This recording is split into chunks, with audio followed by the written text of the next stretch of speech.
Hold it, Deputy. Point that gun in the air. Now let the hammer down slowly. Bust it over to me. You've had it long enough. Look, old man. I can shoot it out of your hand, but I'll take 2 fingers with it. The Fugitive. A QM production. Starring David Jansen as Dr. Richard Kimball, an innocent victim of blind justice, falsely convicted for the murder of his wife. Reprieved by fate when a train wreck freed him en route to the death house. Freed him to hide in lonely desperation, to change his identity, to toil at many jobs. Freed him to search for a one-armed man he saw leave the scene of the crime.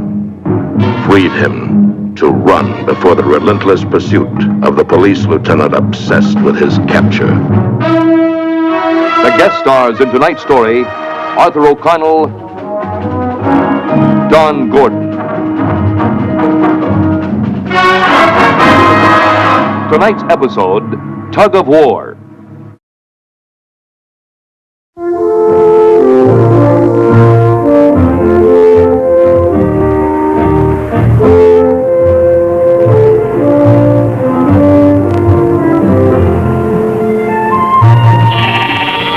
The farmhand who likes his work lives a wholesome, uncomplicated life. Unless he is Richard Kimball, fugitive. The quiet country road is a road to danger. The peaceful village or farm, a potential trap.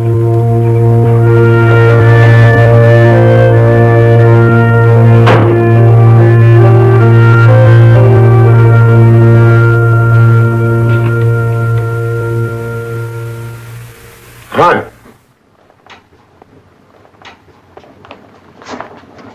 Mr. Mallett, somebody's here. Is she back here again? Bandit Sorensen, now you know you've got the business over here. You run along home now before I call your ma. Go on.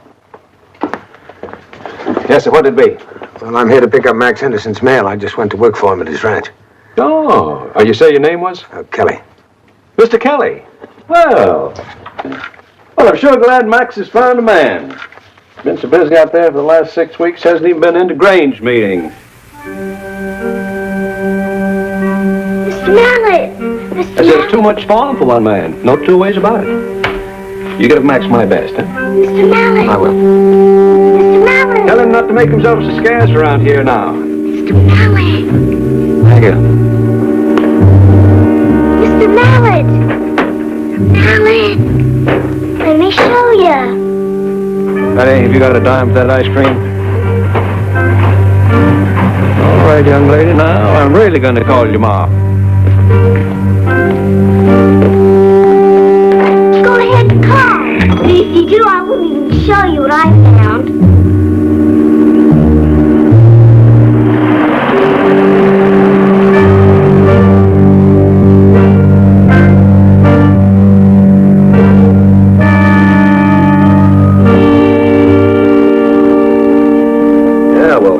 I don't know. Oh, here he is now, Art. It's for you, Mr. Fallon. Thanks, sir. Deputy Fallon speaking. Morgan, this is Art Mallett. Did you know that Max Henderson's got a new hand out there? I knew he was looking for one. Fella gives the name of Kelly. But, that may be an alias, Morgan. I've got a poster here on a man that's wanted for murder. I can't quite hear you, Art. Flight to avoid execution, looks like it is. Man's name is Kimball. Would all you folks mind getting off the line, please? Axel Nielsen. Hang up, I can't hear. He was in Max Henderson's steak truck with a goat in the back. Hold on a minute. Al, would you see if we've got a file on a Kimball? Kimball, huh? Yeah. All right. Well, I say I can't be too sure, but there might be some resemblance there. I didn't pay too much attention to him. I never suspicioned a thing. Thanks, Art. I'll look into it.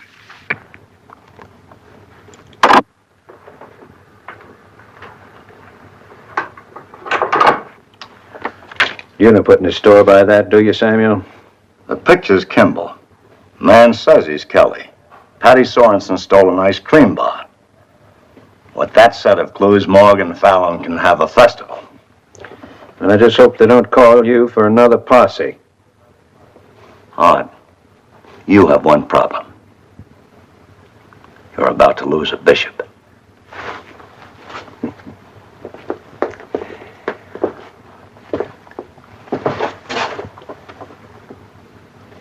Man's a doctor. He murdered his wife. Seems to me I remember.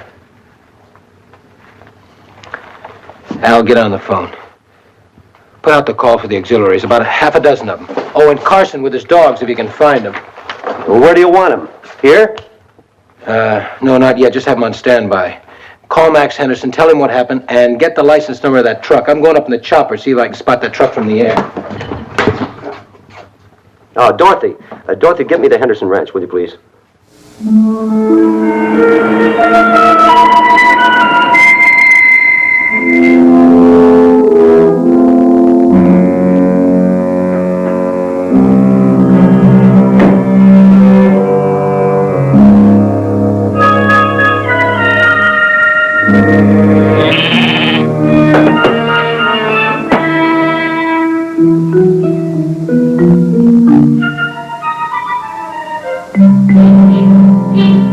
I need some gas.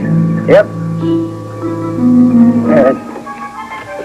How much? I'm gonna fill it up.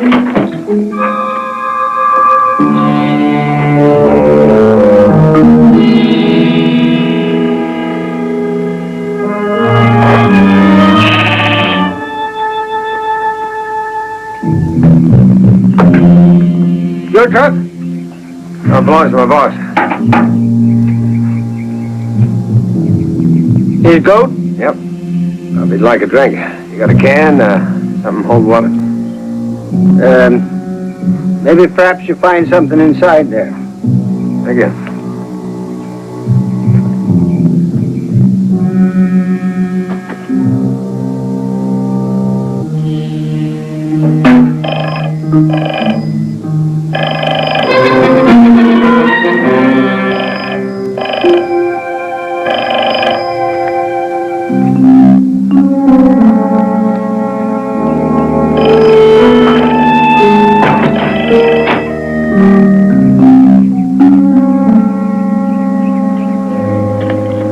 Where's the keys to your car?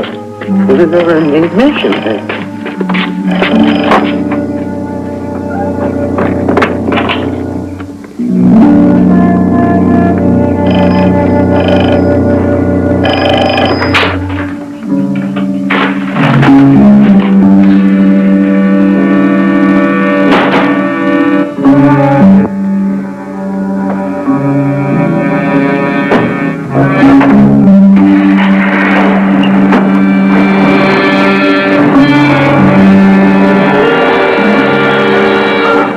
Actually, Kelly looked a whole lot different from that picture, Samuel.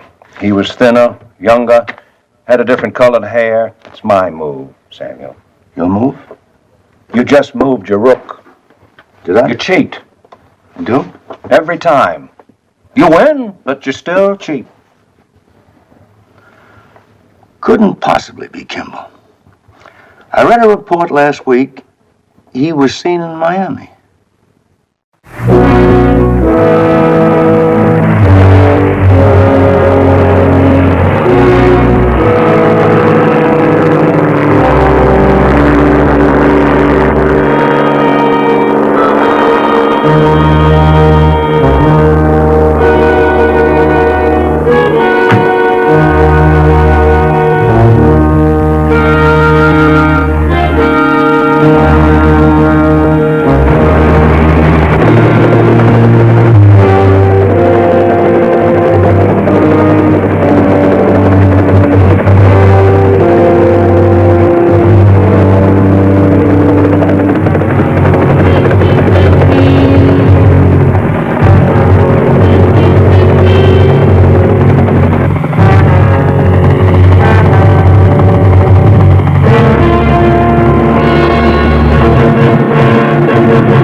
Somebody locked Axel Nielsen in his gas station, made off with his old car.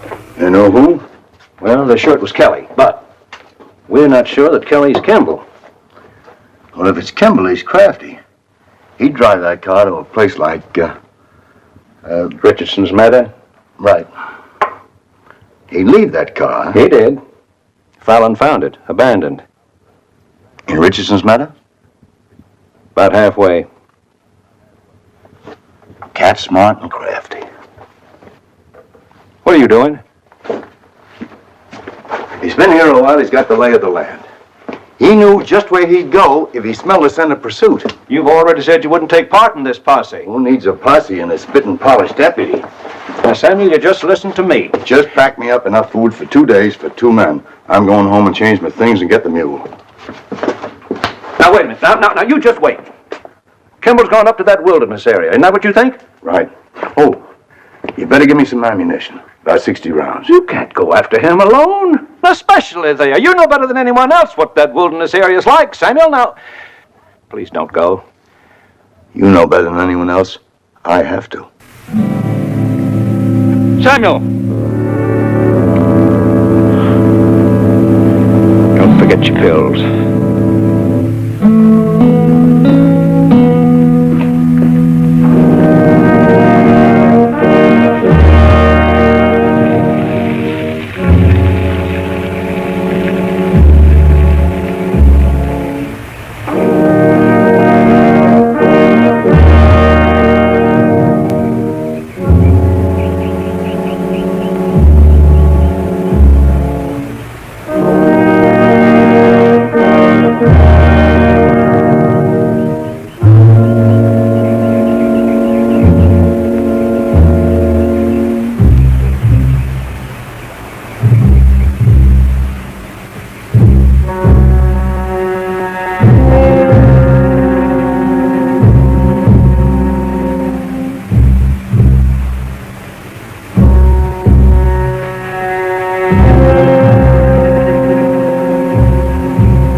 Don't move, please. You're under arrest.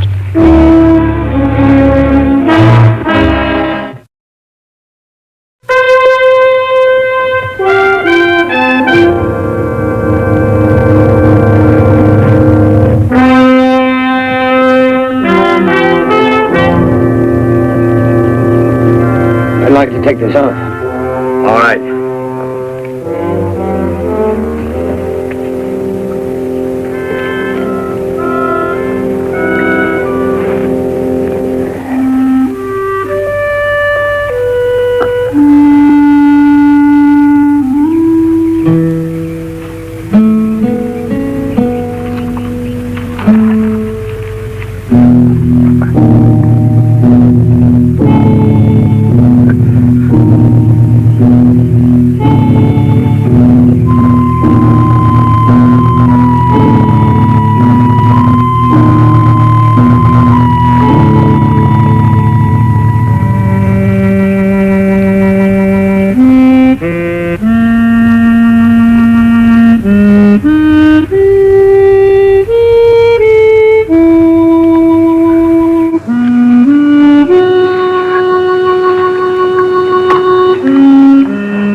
You're not a lawman, are you, mister?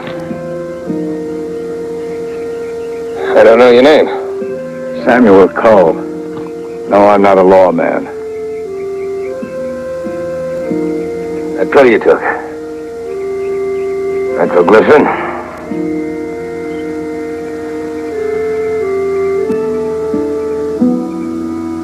That's enough water.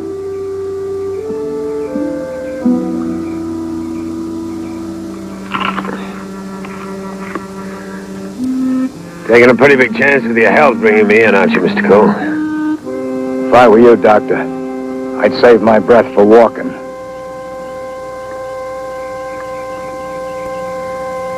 There's one thing I want to tell you. That you're innocent. I'll repeat, save your breath for walking. Where are you taking me? Nearest town is Cornell. You expect me to walk all the way? All the way. And I'm prepared to use this if necessary. You want it alive or dead, Doctor? It's up to you which way you arrive. Thanks for the choice. You're welcome. You're getting more than you gave. What are you getting out of this, Mr. Cole? There's no reward. Satisfaction of seeing justice done. Nothing personal.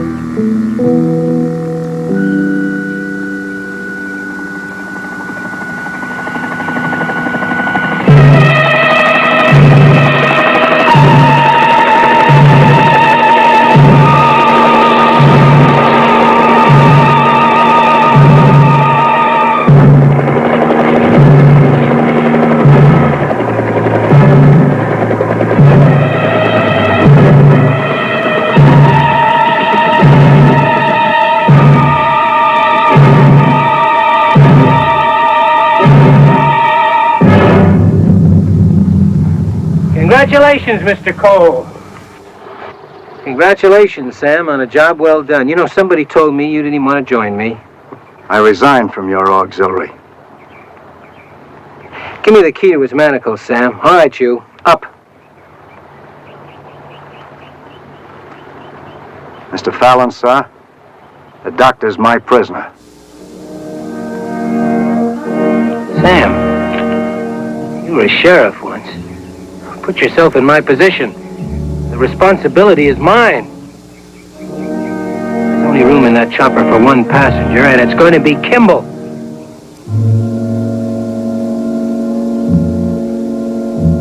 I'm afraid I have to give the orders. All right, you. Turn around. Slow. Make for the aircraft. Come on.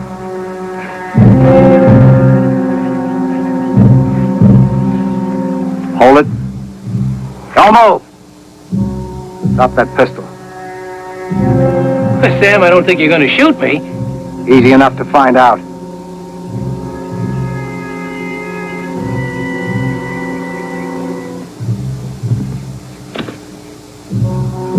Walk away from it. That'll do.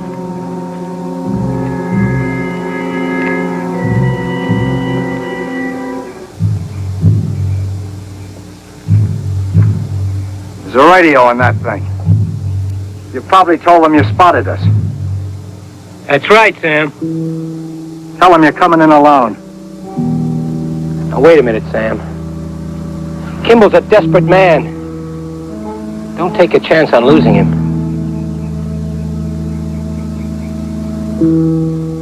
Let me come along with you.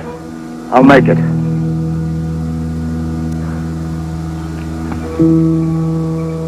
Sam, did you get any sleep last night? Because it's sure you're not going to get any tonight, not being alone with him. There are limits.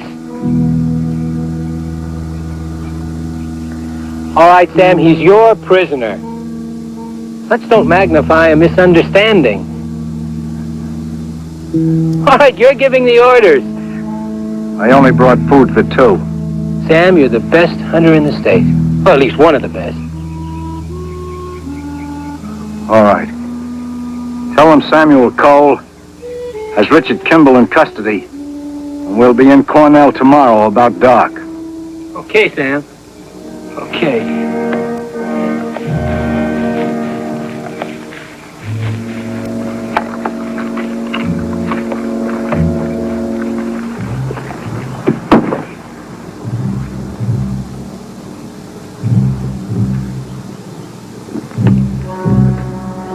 Al, this is Fallon. Come in.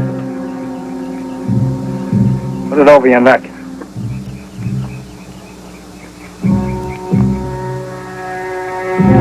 Move out.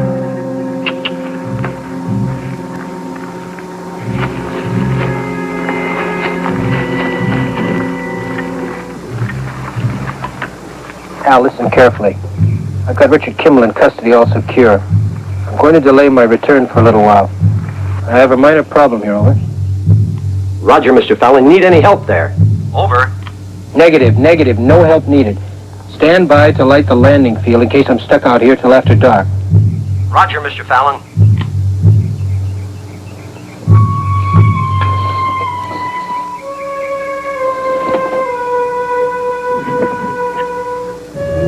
All set, Sam. Oh, the boys send their best. Well, get behind Kimball there. Go around the helicopter and up the trail. Move out.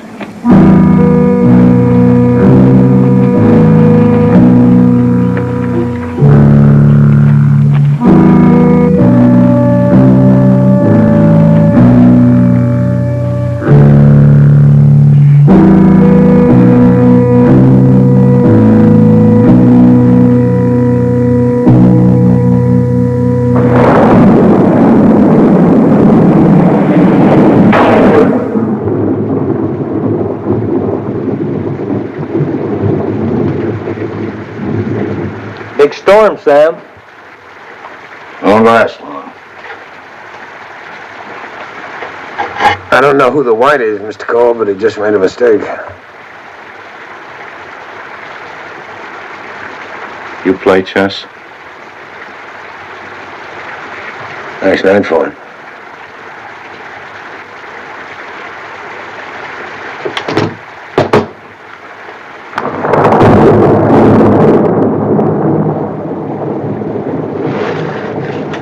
Play the whites, Doctor.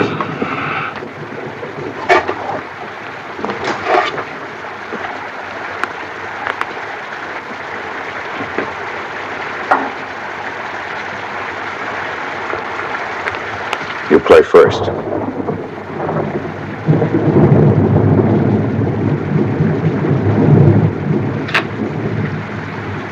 How long do you think the storm will last, Sam? If you feel you have to call me by my first name, it's Samuel. The storm will blow over.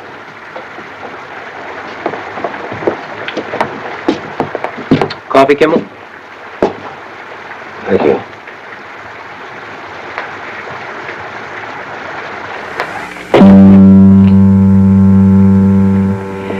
Drink it fast, because we're getting out of here. Never drop your guard, Sam. You either learn that or you don't. You know, you might have had a good career as a lawman if you'd paid as much attention to duty as you do to chess. Come on. You're gonna guide us back to where I landed that plane.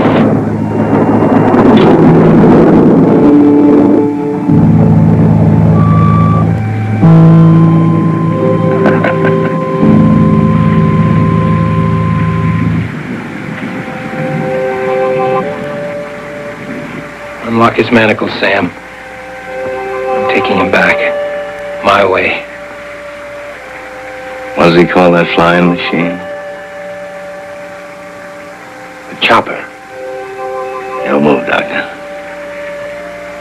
I mean it, Sam.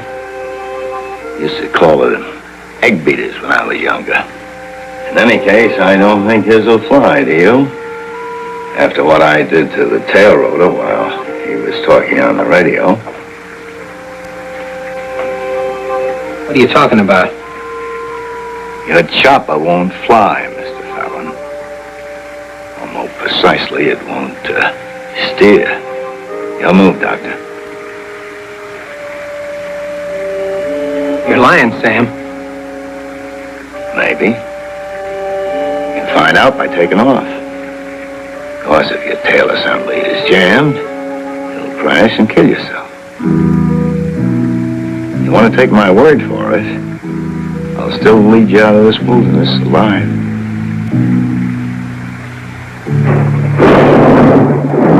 Looks like I got a little competition here. Could turn out to be quite a game.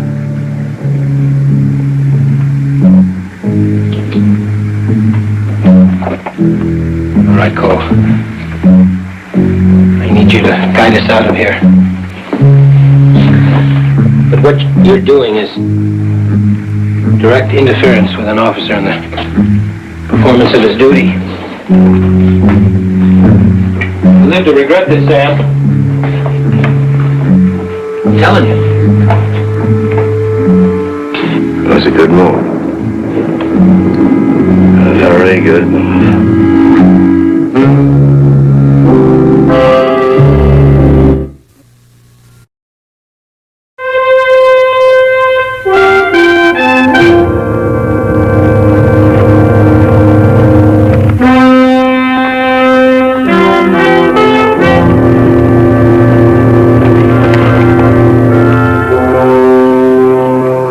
Hey, Cole, hold it up, will you?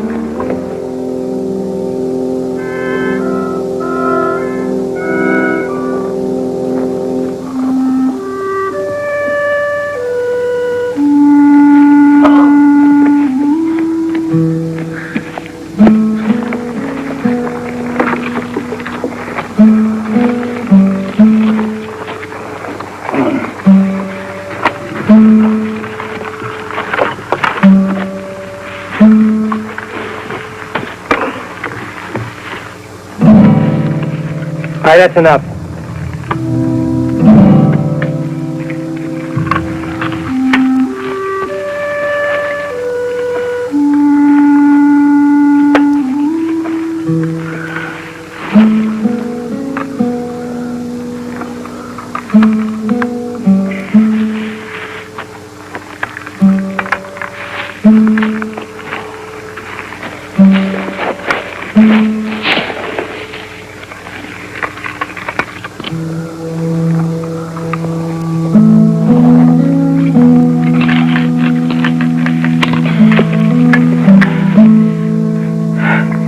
How long before we get there?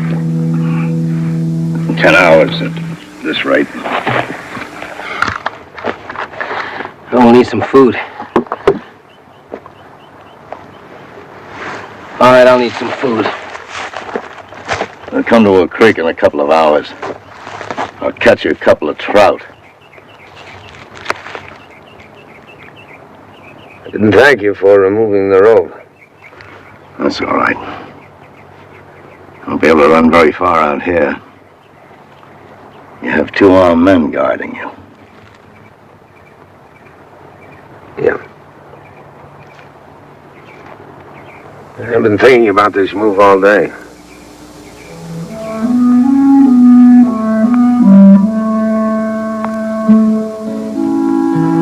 Check.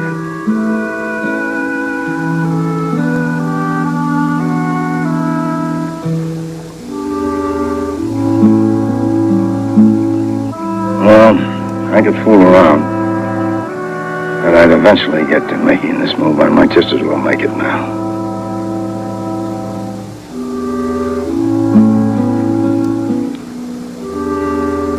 You didn't buy it, did you? I came close.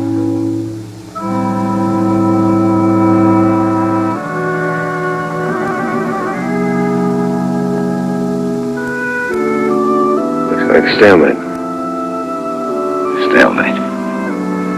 It's a long time, very long time since that happened to me, Doctor. I was lucky. You're a very fine player.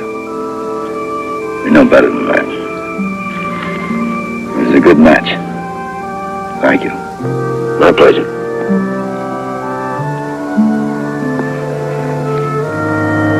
I suppose we could do something about this. No.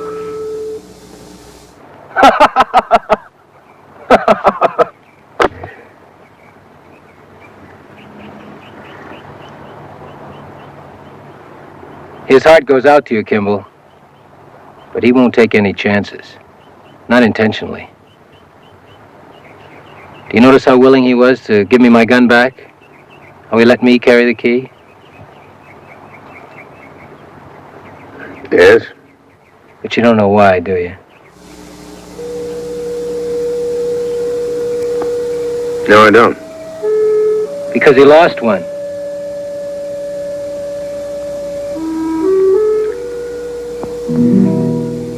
Sam was sheriff of Trinity County about 10 years ago.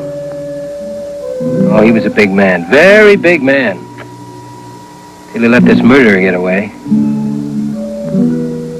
It was a bad one, real bad. He killed a lady and a little girl before they caught him. Poor old Sam, he got fired. And it's been eating at him ever since. Hasn't it, Sam?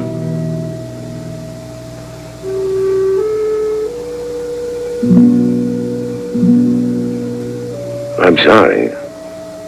I'll try to apologize, Doctor. Mr. Fallon's been wanting to bring it up. And for a rather insensitive man, I must say he selected an appropriate phrase. It has been eating at me. I wasn't fired, however. The people who elected me never once blamed me. But I knew better. The young man who was my prisoner protested his innocence, and I more than half believed him.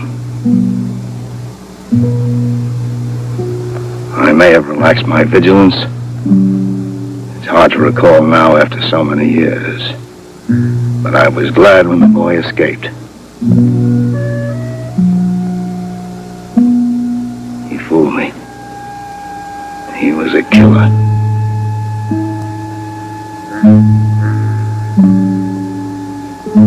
So you resign? Yes. And now another killer turns up. This one has been convicted and sentenced. I feel I owe it to myself and society that such a man not be permitted to remain at large. I expect no reward, only the kind that comes from inside.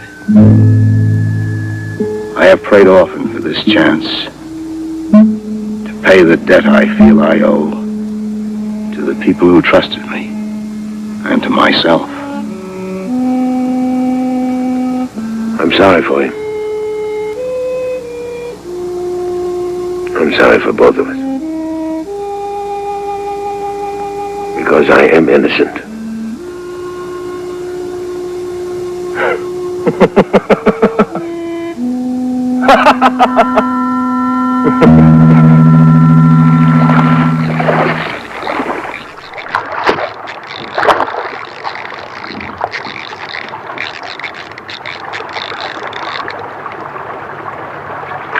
All right, that's enough. Come on.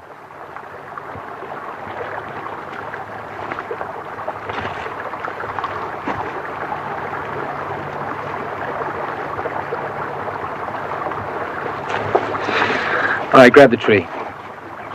Come on.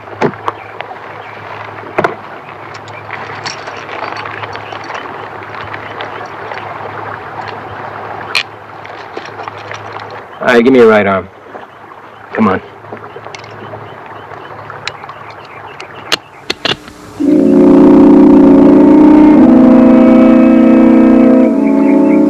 All right, turn.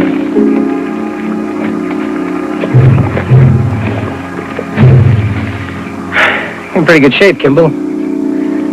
I guess you keep that way being on the run all the time, huh? Guess so.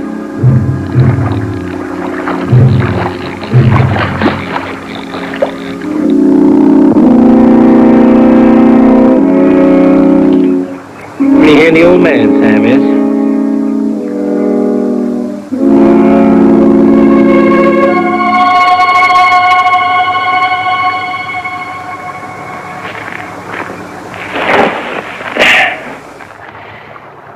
You know, I think you could win him over if it weren't for me. I'd have to try. Maybe you've already succeeded. You know, I think it's become more important for Sam to make me look foolish than to take you in. But this is one time that maneuver isn't going to work. I wasn't aware that you two had trouble before. Oh, I haven't had trouble with Sam.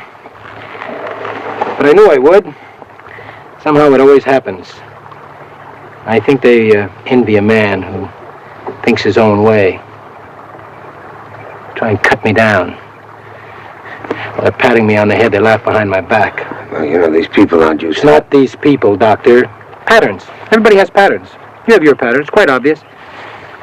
Mine is the curse of the near miss. It's your wagon to a stop.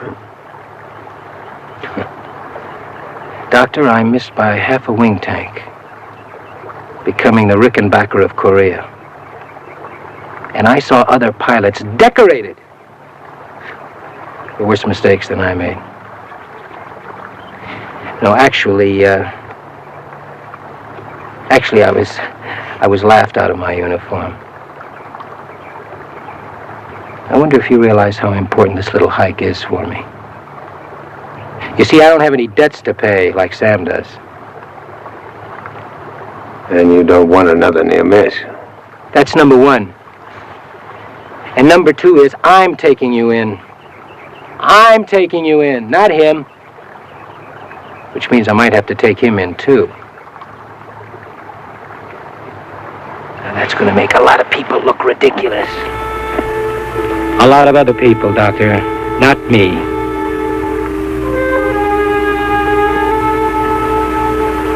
You can start building a fire, Mr. Fallon. All right.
What's the matter, Sam? You act like you never killed a man before.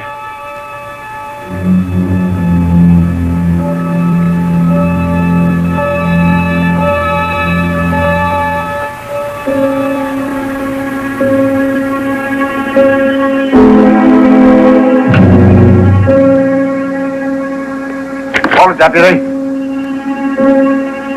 Point that gun in the air.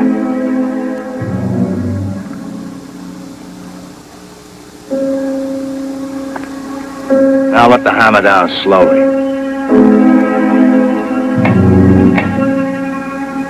Pass it over to me. You've had it long enough. Now look, old man.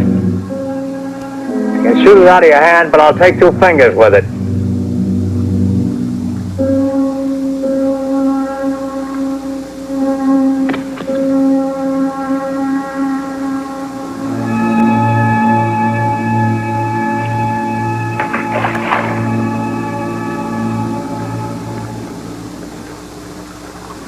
All right, Doctor. Let's get that leg bound up and get out of here. Don't try it again. You'll ride the mule. Wait a minute.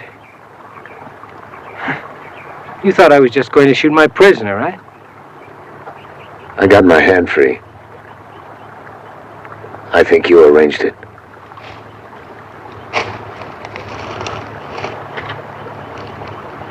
Stay in front of me.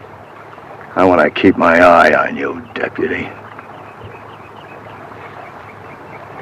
I'm going to overlook it, Sam, because you were a little excited. Now, if you don't mind, hand over that rifle. I'm talking to you now as an officer of the law. Move. Move!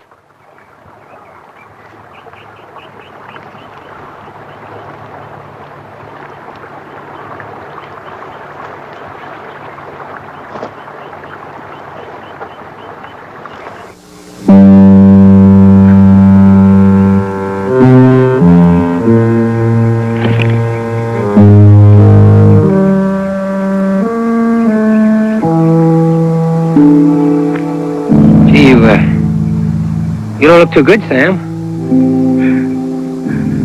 Well, I want your opinion. I'll ask for it. Look at him, Kimball. He's running down like an old clock. You know, I think I better go on ahead and bring back some help. You can find your way. Well, from here, sure, Sam. I'd like to take that mule if you don't mind. Yes, I mind.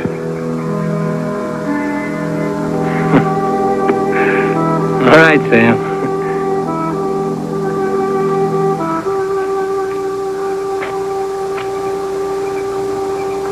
I'll see you.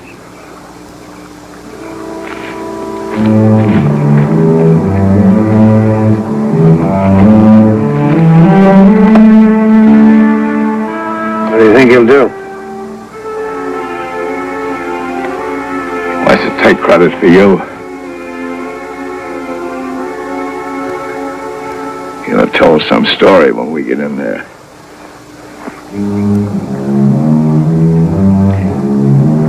You better take some more of that nitro. I lost it.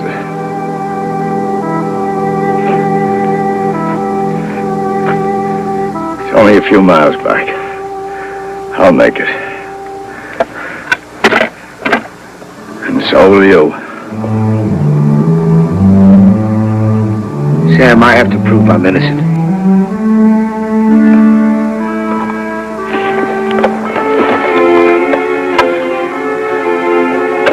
By that you're saying, you're going to try to escape again. I have to, Sam. But I'd like you to believe I'm innocent. No matter how this comes out.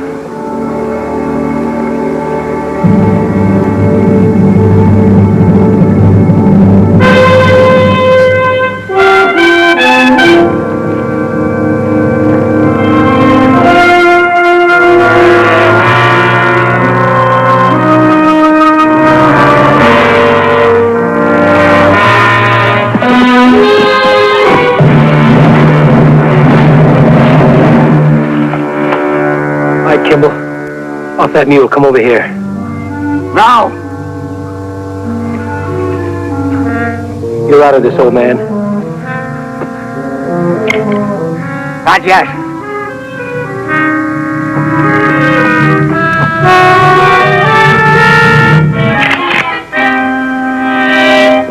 Don't make me do it.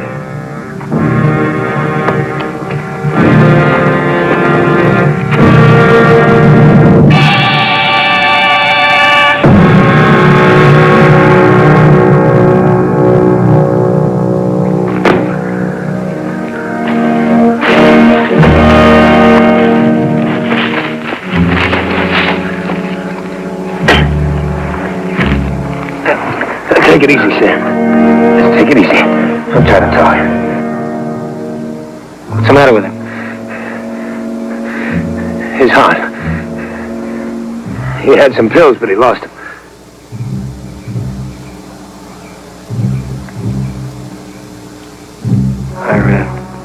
Are these the pills? You see, they dropped out of his pocket. I picked them up.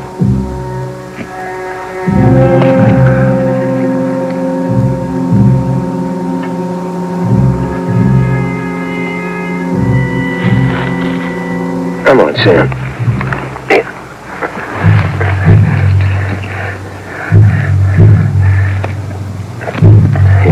Put it under your tongue.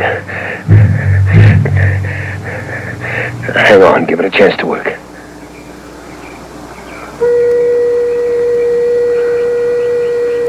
It's different. This time, it's done. No, it isn't, Sam. Don't lie. Not now.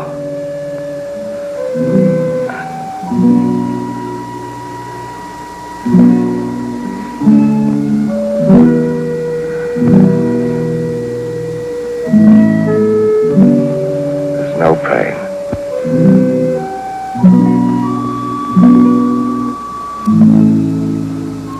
I'm glad, Samuel. No need.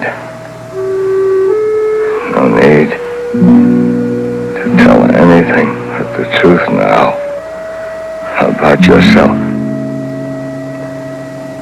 I never told you anything but the truth, Sam. I am innocent. It doesn't make it hard to quit then. Sam, I would have turned you in. An innocent man. I would have.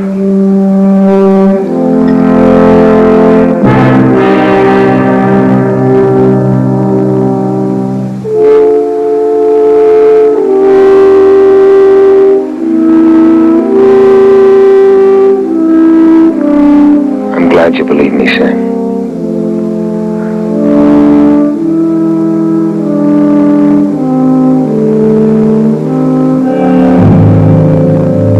Is he dead? He's dead. Well, he'd have died anyway, even if he had the pills.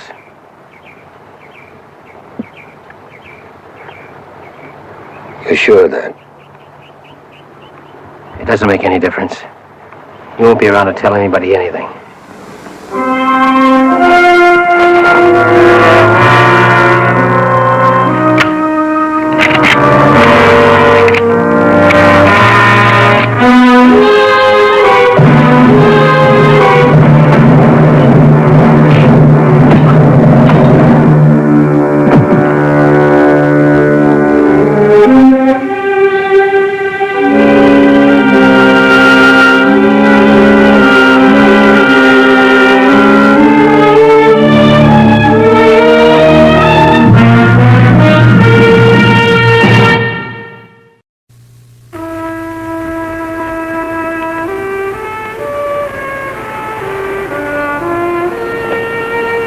It's a north wind. It's going to be cold tonight. But thanks for taking care of Samuel. Whatever charges there are, I'll be glad to. The man who brought your friend made a contribution that was more than enough. You said he was riding a mule. Yes, he was hurt. He limped. I asked him to come in and rest, but he said he couldn't. Well, thanks again. Come in and have some supper with me and my family. We'd enjoy having you. Oh, no thanks. No, I'd better be getting along home. It'll be long past supper by the time you get there. Perhaps we could have a game or two of chess this evening. Do you play? Yes, I do. I'd like that very much. Good.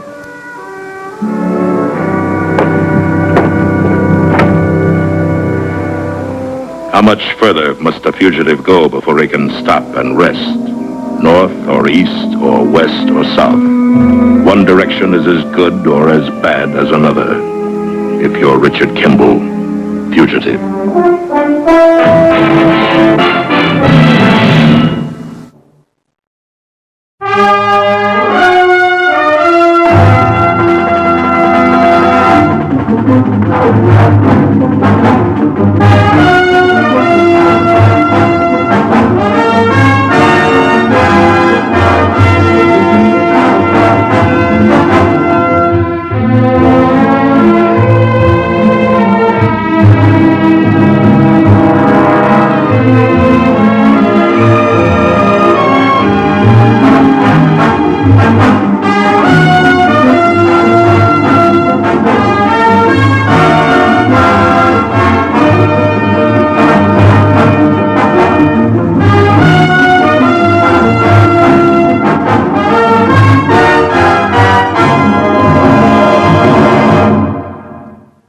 The Fugitive.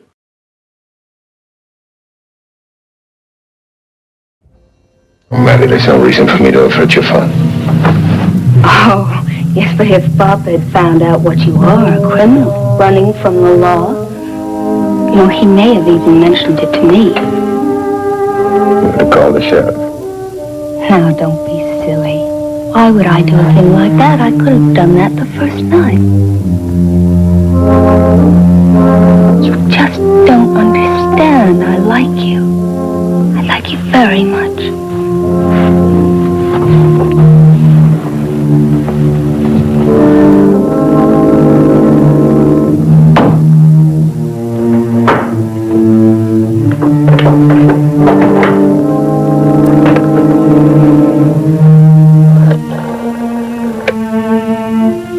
Ruth? Maddie Braden.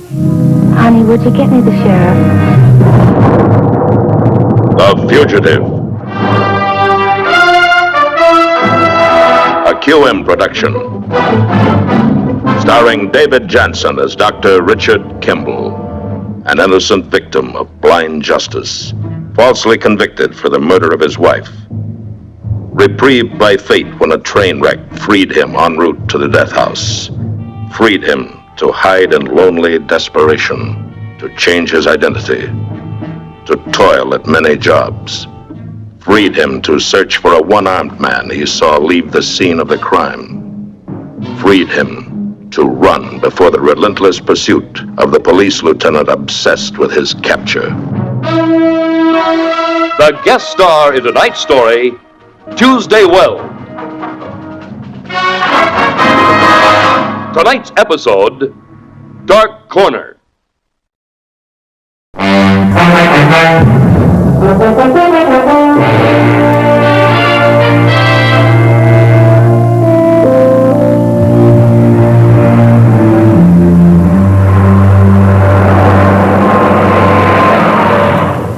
You travel at night if you're on the run.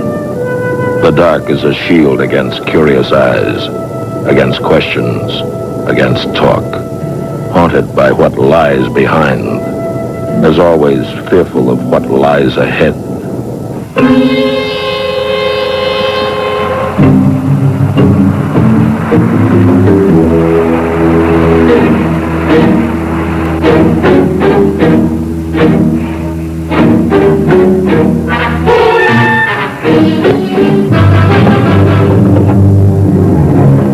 Evening, Buck. Won't take long. How about some light? All right, everybody out. Bring your bags.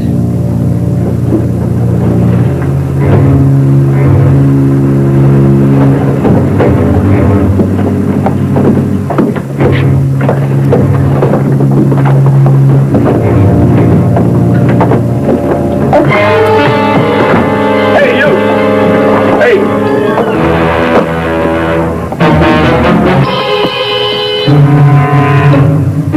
You come with me. You fellas stay here.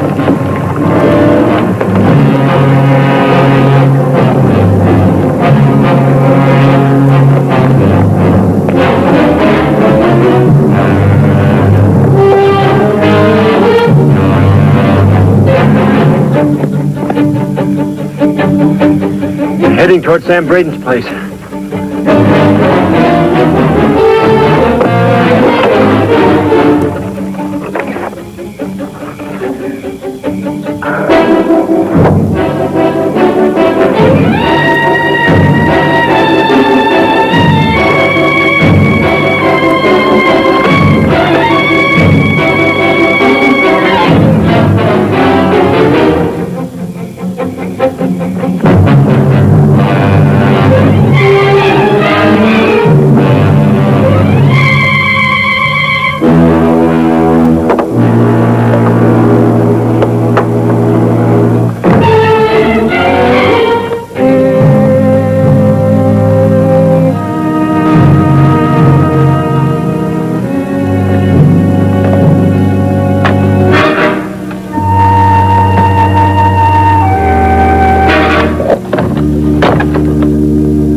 over!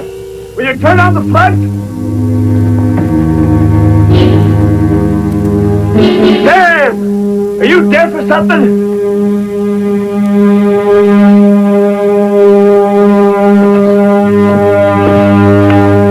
Frank, what's the idea? It's the middle of the night. For Dairyman. Good evening, Clara. Evening, Mr. Grover. Something the matter. Oh, I've been chasing this fella. What's going on? Well, I'm just trying to tell your fiancé. Tried to take this fellow off the bus from Sioux Falls, and he ran. Seems to be heading straight in this direction. You folks heard anything? Not a thing. Well, maybe Maddie heard. Where is she? Well, I expect she's down in the studio. In the middle of the night? Why not? She doesn't have to do the milking.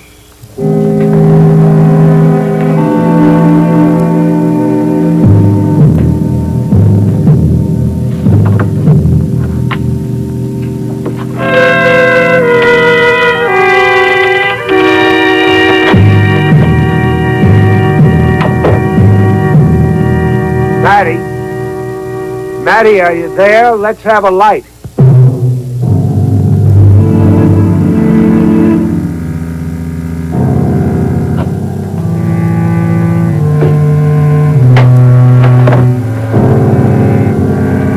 I must have dozed off, Papa. Dear, the sheriff wants to ask you something. Evening, Maddie. I followed this fellow over here. Thought you might have seen him. Heard him. No, nothing. I'm sorry. I'm not. It's worth the trip out here just to see you. You checked the bond, Sheriff. Thank you, dear.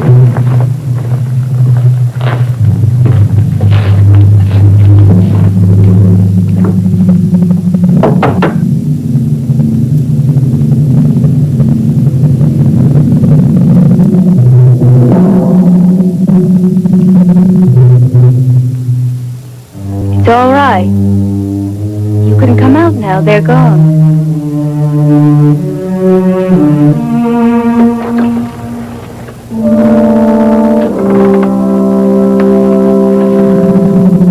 We're here all the time. All the time. Why did you lie? When did I lie? You said you didn't see me. I didn't.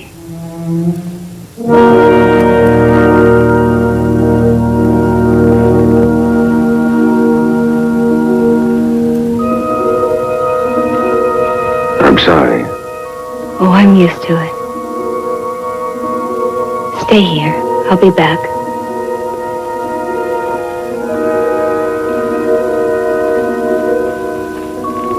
And I won't be long. You're not going to do any more work tonight. Oh, no. I just want to turn out the lamp. I wouldn't worry you. Good night. Night.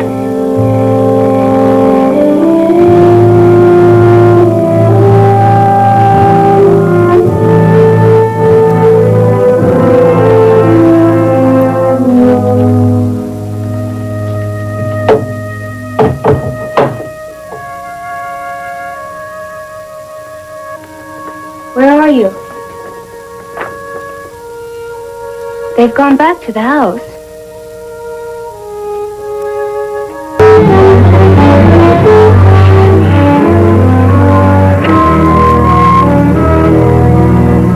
Mr. Keeley?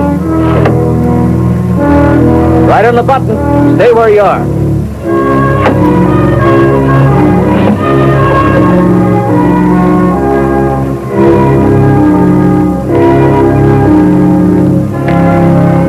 Albert's Art Supplies, what they call door-to-door. Oh, thank you so much. Well, this clay is pretty heavy. I could carry it in for you. Oh, no, I wouldn't dream of holding you up. I'll get Papa or Bob. Thank you anyway. It's a pleasure. Prettiest scenery within 200 miles. Bye. Bye.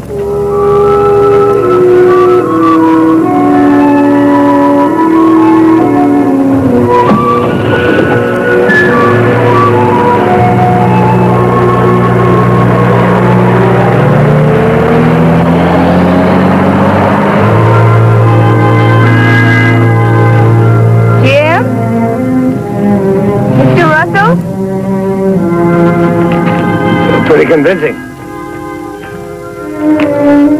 Now, if we can just convince your father. That clay's not too heavy, is it? No, it's fine. Your ankle's sore. No, it's fine. Forget it. Jim, is it wrong for me to make up that story for Papa?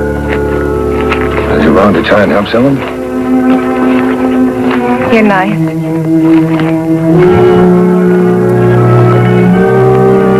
I don't think it's the carburetor. I'll bet it's the distributor. Well, can you fix it? No, it's out of my league, son. Yeah, it's the distributor. Look, it's all worn down there. Well, then we gotta get somebody that can fix it. What about Jerry in Sioux Falls? Papa? Oh, Papa? buddy. This is Mr. Russell. He came with the clay. You mean he came all the way from Sioux Falls just to bring that clay? Oh, no, he's going to sit for me.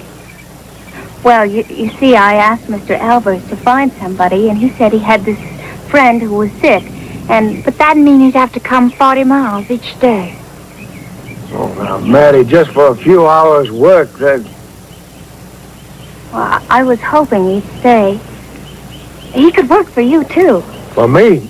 Papa, we can't afford it. I'll show you the bills. She's right, honey. Not with milk prices so low. Please don't make me beg. My hands are all I have to work with. Oh, Matty. You can get lost in the dark. I couldn't pay you much. I wouldn't want much. Meals, fresh air until I get on my feet. You know anything about farm machinery? Little. All right, $30 a week and keep. Back room of the studio's got a basin and cotton. Bob, get him some coveralls. Oh, you're so good, Papa. Now, Mr. Russell, if you'll take the clay. All right.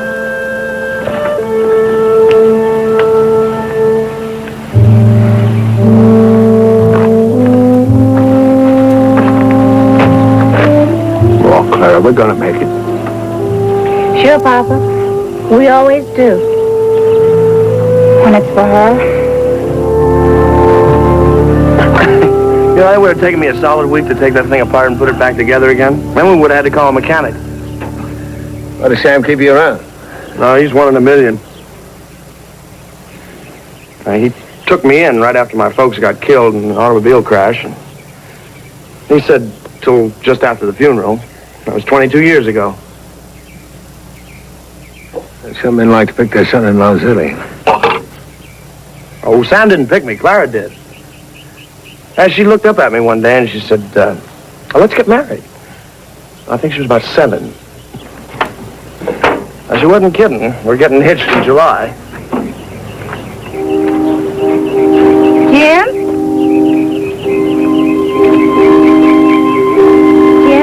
Well, Matty? Oh, do you think we'll be able to work today? I think so. Almost finished it. Oh, good. I'm so glad.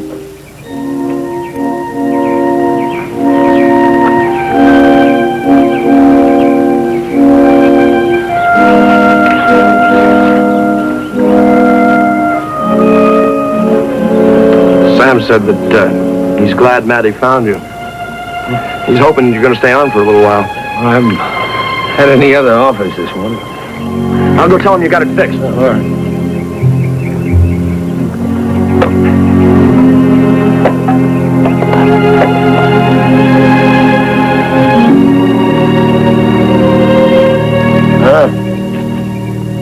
I just talked to Mr. Albers. He's never heard of a Jim Russell. Asked me to leave. No, just the opposite. I want you to stay. My sister Mattie wants you here that much. I got the feeling you didn't like doing things for Matty. Oh, this is not for Mattie. This is for me.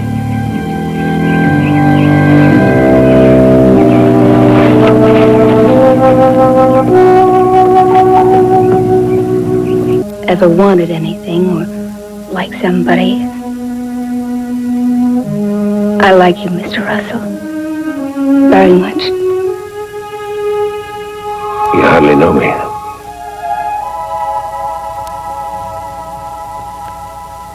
I know that you're running, and you're scared, and you have to depend on me.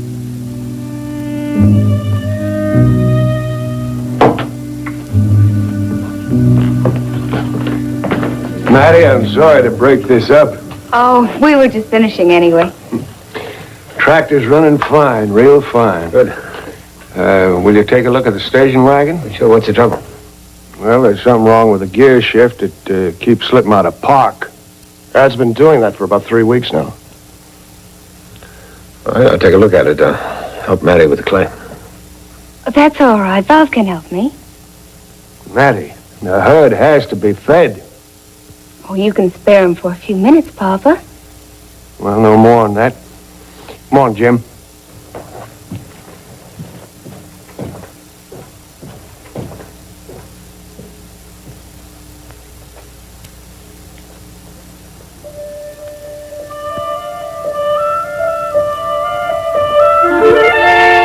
Haven't been near me. It's been days. Mattie, we can't. You better change your clothes.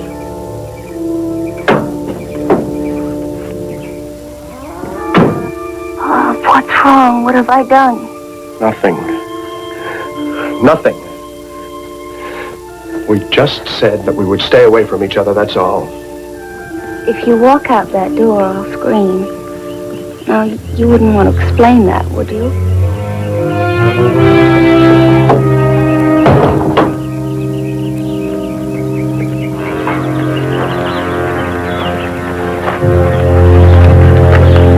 Have you seen Bob? I need him to help me with the feeding. Can I help? What's the matter? Nothing's the matter, Clara. He's with Mattie, isn't he?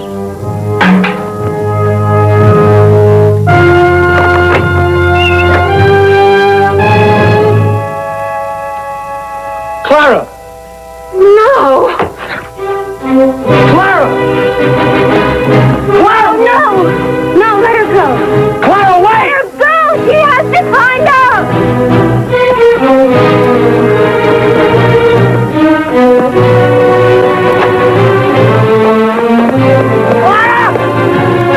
Wait, listen to me!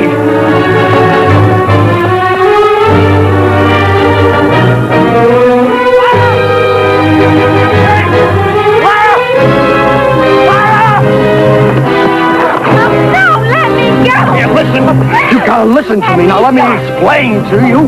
To me. Clara!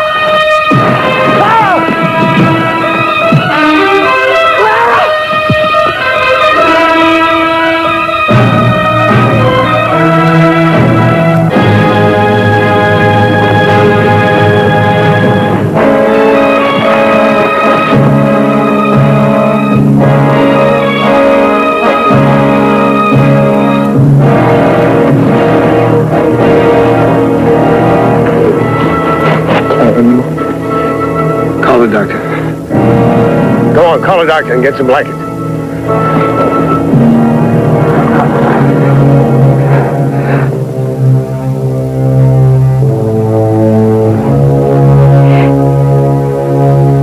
She always gets what she wants.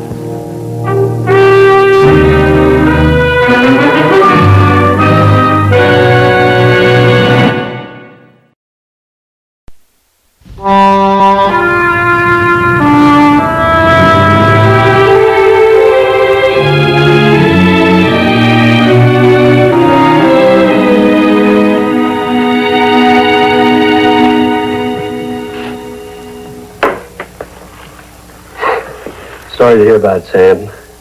Something I can do? Oh, no thanks, Frank. She twisted her back some, but no fractures, and Doc says she can come home tomorrow. I always told her to stay away from that ledge. I was always afraid she'd fall. Can I go in and talk to her? Well, she's sleeping. Maybe you better go on in. One of us ought to be around anyway. You leaving? Well, I'm going into Sioux Falls, pick up a hospital bed. She'll need one for a week or so. And then I want to stop in and see Mattie. Hired man's the only one with her. Frank, thanks for stopping. I appreciate it. Marty. I'll see you later, Sam. Oh, Bob. Did Sam get himself a new hired man? Mattie got him. That's a real funny thing, all right. One minute a man disappears in Sam's place, and the next, Sam's got himself a new hired man. What's wrong with that? What with milk prices being what they are, Sam's had a scrape the last 4 or 5 years. That new hired man must be working real cheap. You know,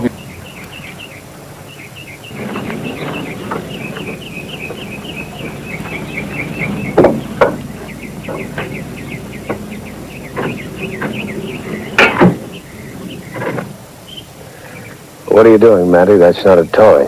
Mr. Russell, I am not a child or a cripple to be pushed into some dark little corner, just out of everyone's way. Park, reverse, neutral, drive, and low. There. Who taught you that? Bob. I drive into town with him sometimes. That's the only way I can feel I'm alive, is to know things and touch them and reach out and feel I'm part of the world. You know...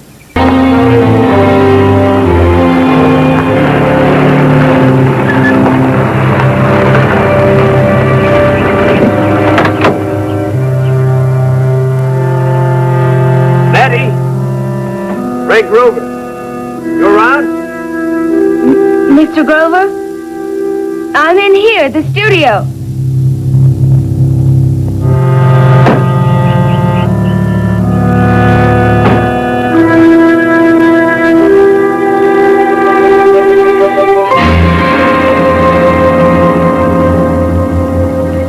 So your pa at the hospital? How is Clara? Now relax. I can't get anything on the phone. She's fine. Just twisted her back a little, that's all. I thought you coming out here meant... I was just driving by. Thought I'd look in. Your pa said you were here all alone. Just a hired hand, huh? Yeah, he has the wagon out on the road. Seems to be something wrong with the gear shift. Understand he's doing double time for you and Sam both. That him? They say I've got him...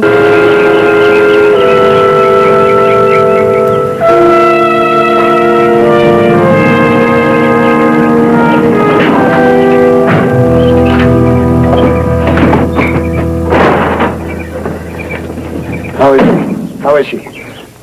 Not as bad as we thought. Is Mattie in the studio? I guess so. You come along.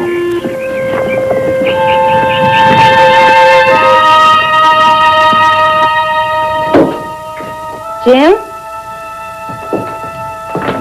It's me. I want to ask you some questions. Papa, I've been so upset all I want to this ask you some questions. And I want you to give me some answers. How did Clara happen to fall off the ledge? I don't know, Papa. Jim, Clara was talking to you. She asked about Bob. She wanted to know where he was. Did you say? She seemed to know. He was here when I left. Yes, he was helping me with the clay. She followed him down here and she saw something. What? Nothing. There wasn't anything to see, Papa. What? Papa, please don't tell Clara. But he came at me. He's been after me and after me. Jim, did you see anything? I think you better ask Bob. Maddie, get your sweater. We're going into town. Why? Like Jim said, we're going to ask Bob. Now go on.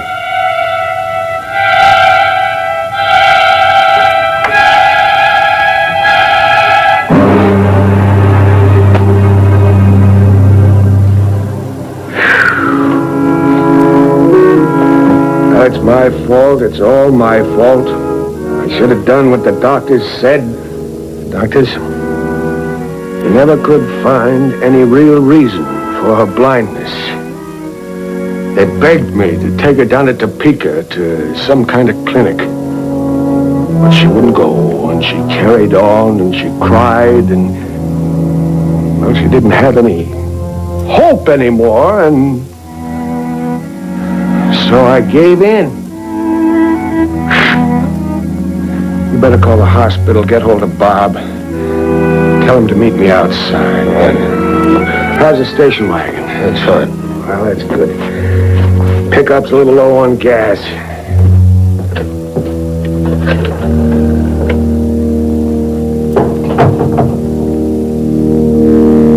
Operator, why don't you get me to the General Hospital in Sioux Falls, please?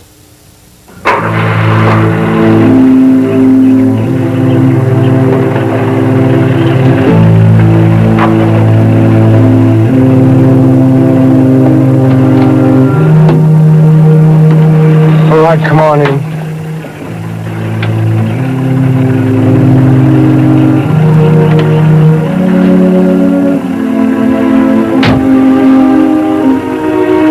Papa, I wish you wouldn't do this to me.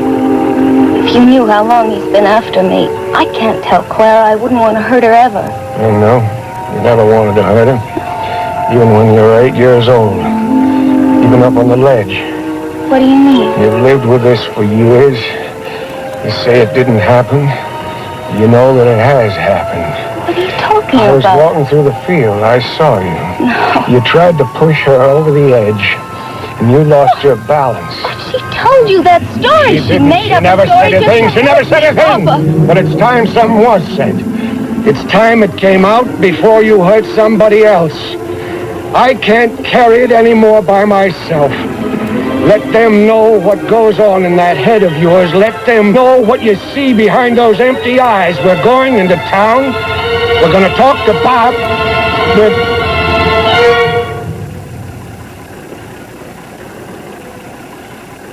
I've got to close the garage.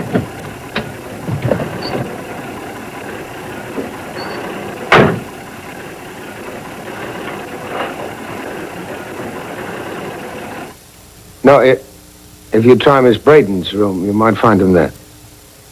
Thank you. Papa! Papa! Where are you? Papa! What happened? I don't know. Where is he? Is he all right? Papa! Stand over here. Papa! Papa, is he all right?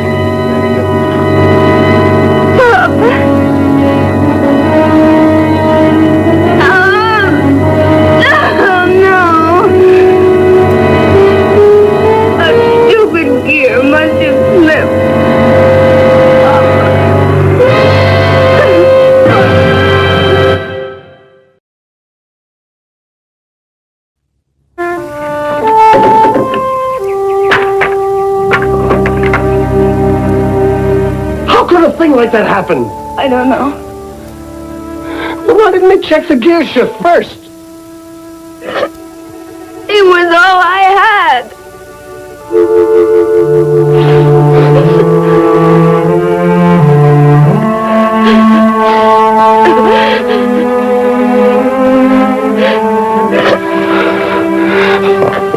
Maddie. Except you. What about us, Bob? He was such a good man. A stupid accident and he's dead. I'll need you now, more than ever before. I Clara's gonna need me, too. But you said she wasn't badly hurt. I mean afterwards. When she's walking again? With two good eyes? What do I do then? Where do I go? Maddie, that's... I love you, Bob. Don't throw me away.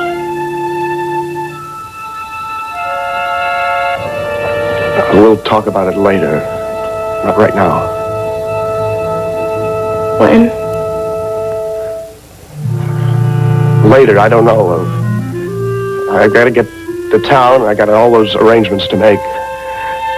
When I get back, we'll talk about it.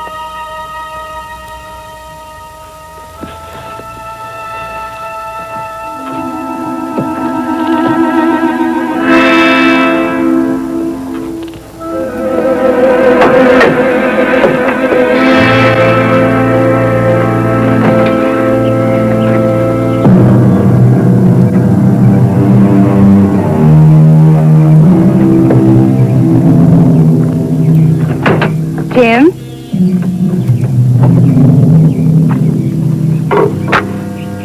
You're working on the wagons. We'll need it for the funeral. Will you have it fixed? It needs fixing. Of course it does. Otherwise, Papa would still be here. It was fixed. It wasn't, it slipped. You do believe it slipped, don't you?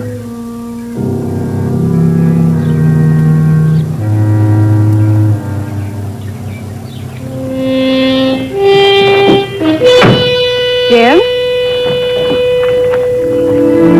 Jim? Jim?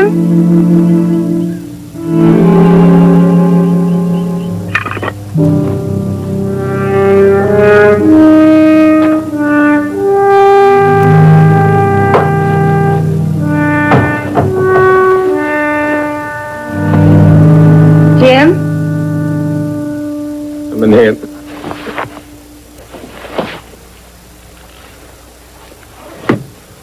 You're wrong. I loved him very much. You weren't there. You can't be sure the gear didn't slip. It was fine when I finished working on it. It could have gone bad. It is possible. Anything's possible. What if I can't prove it? Have you ever been in a spot like that?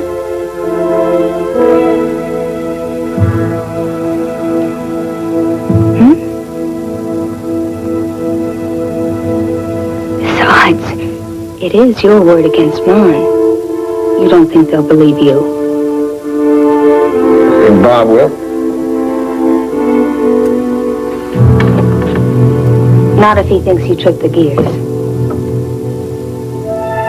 Maddie, I had no reason to hurt your father. If Papa found out about you, you're a criminal. He may have even mentioned it to me. You could have called the sheriff. Now, don't be silly. Why would I do a thing like that? I could have done that the first night. You just don't understand. I like you. I like you very much.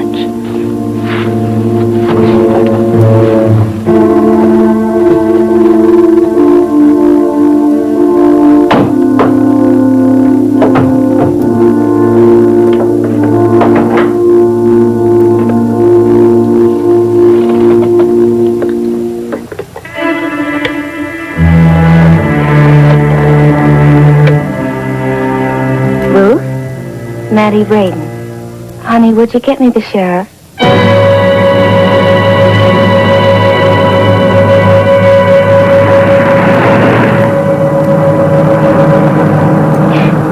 Papa always worked so hard. I shouldn't have told you. I should have waited till tomorrow at least. All right.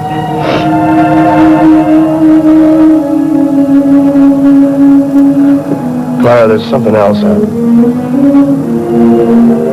About 4 months ago, Maddie and I were coming back from town. I know. I've known all along.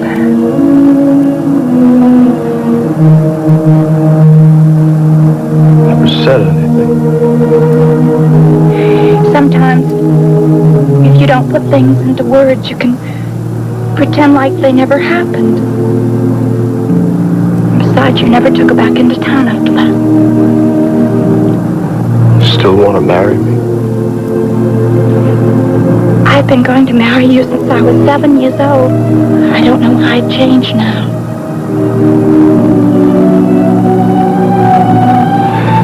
I never loved you before. Just so you love me now.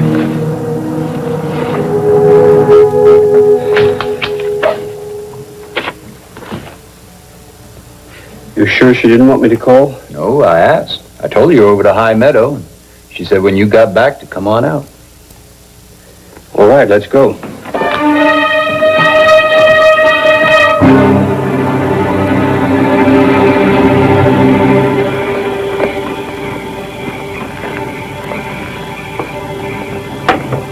Mr. Grover? It's us, Maddie. Clara?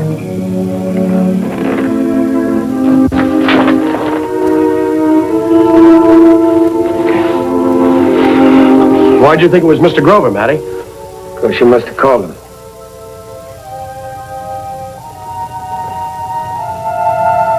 She was hoping the sheriff would get here before I could talk to you. Don't listen to him. He'll lie.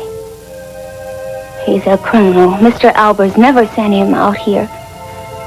I know that. I've already talked to Mr. Albers. I worked on the station wagon. I checked out the gears. They work perfectly. What are you talking about? They're broken. They slipped. They didn't slip. They did slip.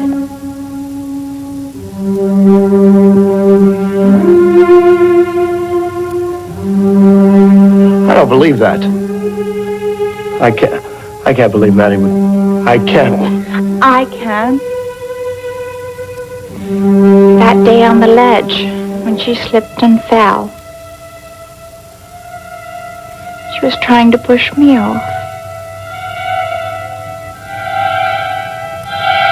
No, you're lying. You're making up that story. I know you hate me because Papa's always liked me best. But I'm the one that's blind. Maddie, you had their eyes and their hands and their lives. It suited you fine. No. That sweet old man. You killed him? You killed him? Who are you to talk, lover boy? Clara, let me tell you about lover boy. Let me tell you what he did. I know. I've known all along, Maddie.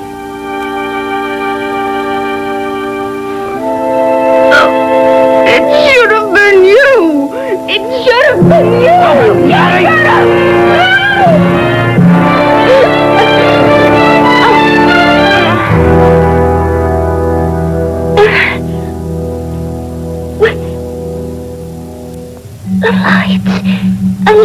The light hurts. Turn off the light.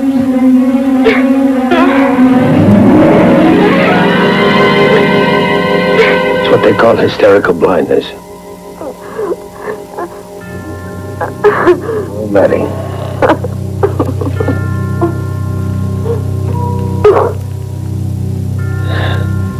Poor Maddie may have to see again.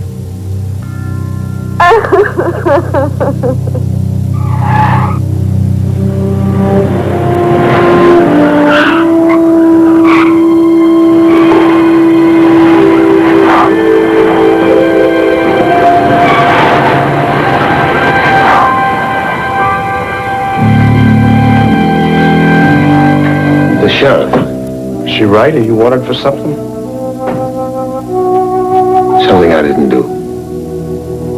Go the back.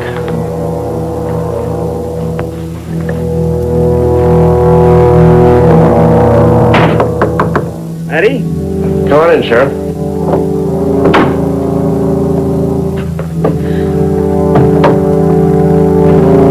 She called, said there was someone out here to pick up. There is.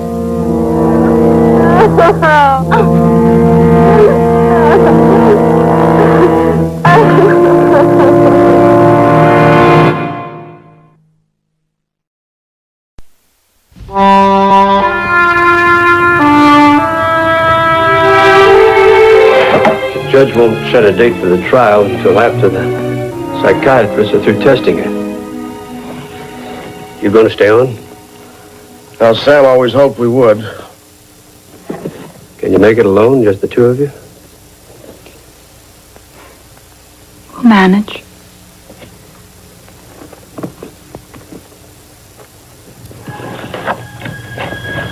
The last thing she ever did. The hard hand. He's a nice guy. He did an awful lot for us. He left before she could finish him. That's a real good likeness. Real good. You never saw him. No. Guess maybe I never did.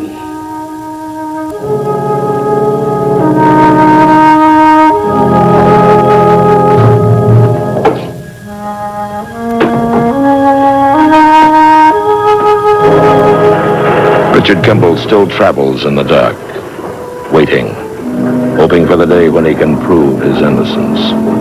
Until then, it must remain night for him. Until then, Richard Kimball must be what he is, a fugitive.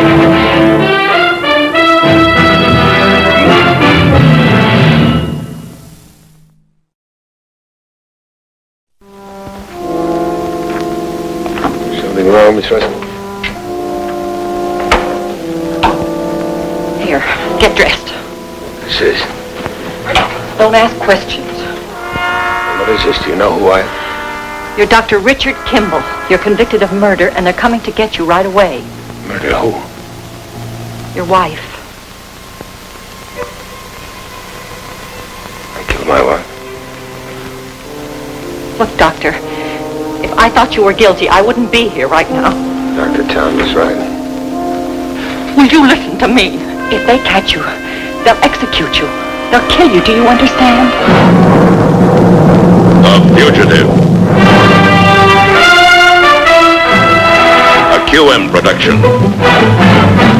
Starring David Jansen as Dr. Richard Kimball, an innocent victim of blind justice, falsely convicted for the murder of his wife, reprieved by fate when a train wreck freed him en route to the death house, freed him to hide in lonely desperation, to change his identity, to toil at many jobs, freed him to search for a one-armed man he saw leave the scene of the crime, freed him to run before the relentless pursuit of the police lieutenant obsessed with his capture.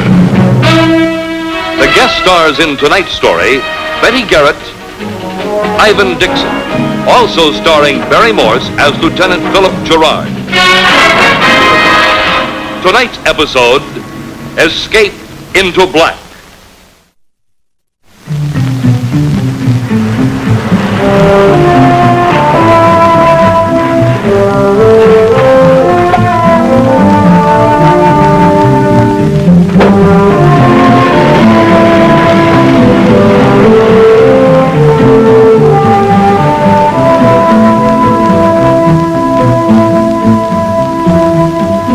Another stopping place at the end of another road.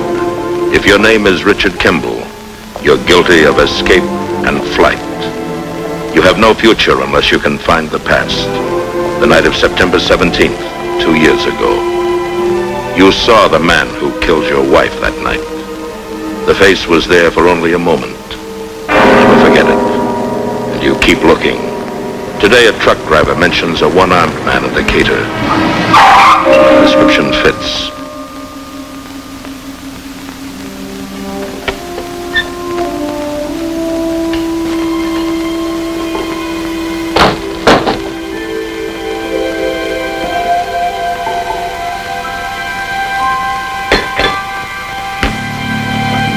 Coffee, mister? Please. I didn't hear you pull up. I didn't.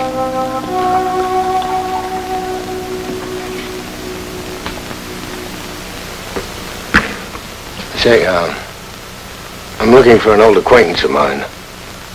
I heard that he might be working somewhere in Decatur in a restaurant. You call this a restaurant?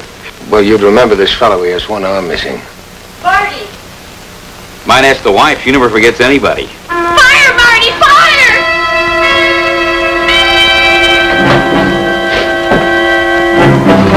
Try to find the main valve. I'll get the fire extinguisher.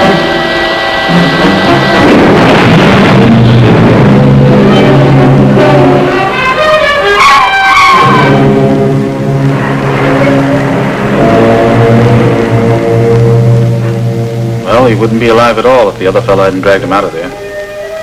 What's his name? I don't know. Miss Proctor? Barlow. Frank Barlow, Omaha, Nebraska. You'd better see that his family's notified. These were her things.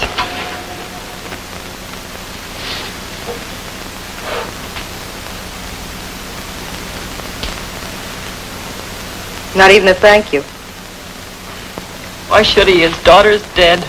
Yeah, but you stuck your neck out for her. Frank Barlow. You were having trouble locating the family. The address in there is wrong, so we're passing the buck to social services. Why don't you wait till he regains consciousness? Then he can fill us in himself. Well, he's awake already, but, well, it's too bad. He's a dreamy-looking guy, too. You still have trouble hearing? Vision still blurred?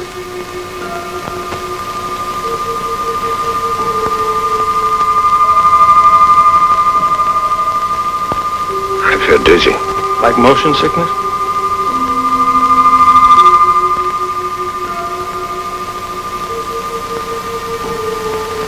What's your name? I don't know. You remember what happened to you? Explosion. Where did it happen?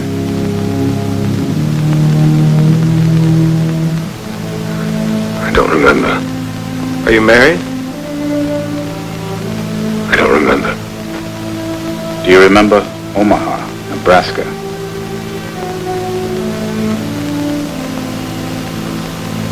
I can't think. What's the matter with me? What's 8 plus 4? 12. What's your name?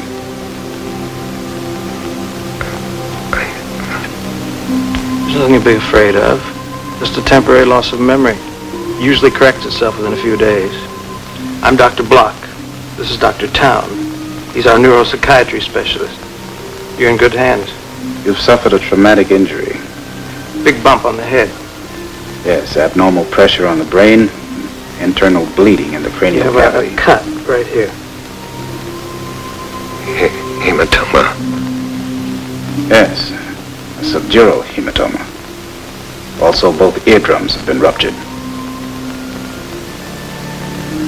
You know my name? Barlow. Frank Barlow. Frank Barlow.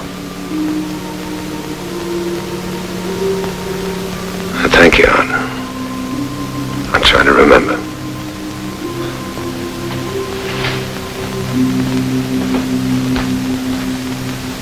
You've no social security record of him.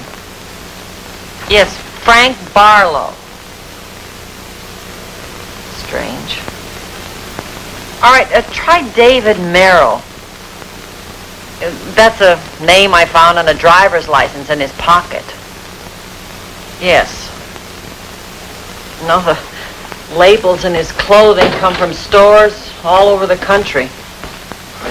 Yeah, that's right. Yeah, thank you. Miss Ruskin, Sergeant Lasco's here about that Frank Barlow thing. There's something I want to say first. I was sorry about that girl. Of course. Did you apologize to her father, too? People always think it's personal with the police. Always get sore. Isn't there something personal about a child's life? She was only 18. Look, let's drop this, shall we? The sergeant had no choice. Neither did the doctor. He had to make that report. You reported her? Of course I did.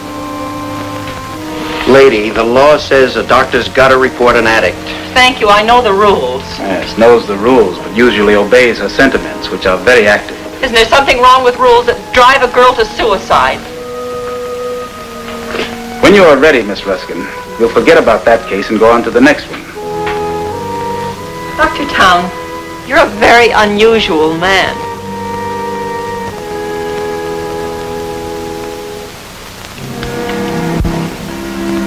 Hitchhiker, known as Frank Barlow, male, Caucasian American. There's nothing here I haven't reported to the Missing Persons Bureau. See for yourself. Any chance of getting his fingerprints tonight? Well, I'll check with Dr. Block. His hands were rather badly burned.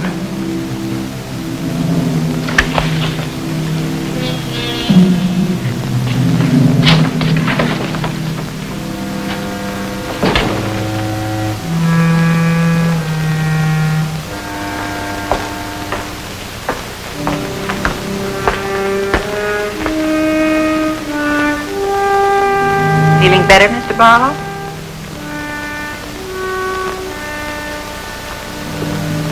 I'm feeling much better, thank you. May I sit down? I have permission to ask some more silly questions. If you don't mind silly answers. Silly doesn't bother me. Clever answers do. Clever answers. Mr. Barlow, I'm a welfare worker. I'm not a detective or a reformer. All I'm supposed to do is investigate your case and determine financial responsibility. Why the lecture?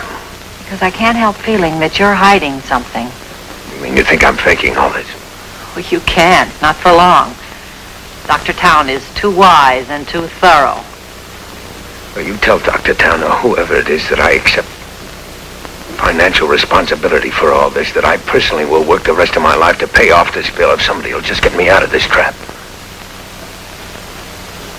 Look, lady, I don't know who I am. What about Frank Barlow? That's the name a doctor gave me. David Merrill? You had Frank Barlow in your wallet, David Merrill in your driver's license. I got Decatur General Hospital inside my bathrobe. What does that mean? I checked out David Merrill on E Street in Las Vegas, and there is no such address. That's fine. You just keep finding out who I'm not. That ought to keep you busy for a while.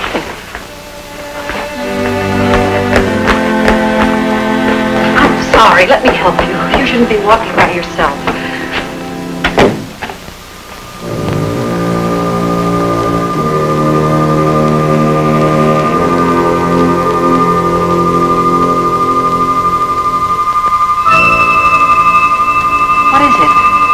Do you know him? Do you remember something?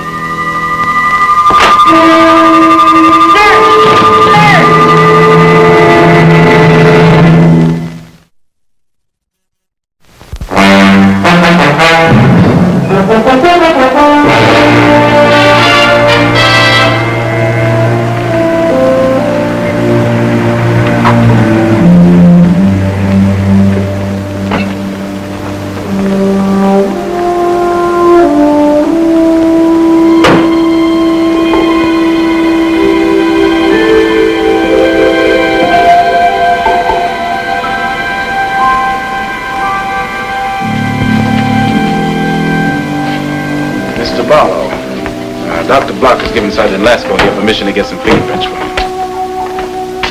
Any dizziness since yesterday? I wasn't dizzy, Doctor. I just passed out. Still can't find any family for you, Barlow. I mean, I guess it's Barlow. Nothing seems to check out.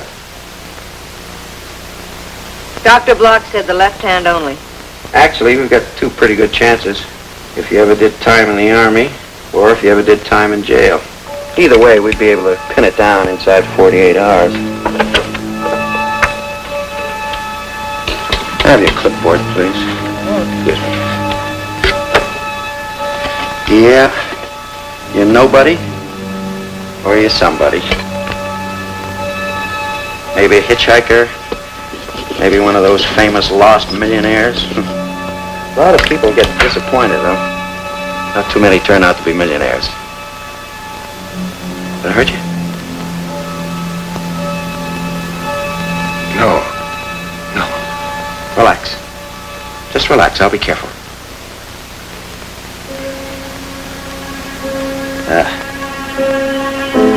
I'd better just try the thumb and the middle finger. Those others look pretty sore. All right. Relax.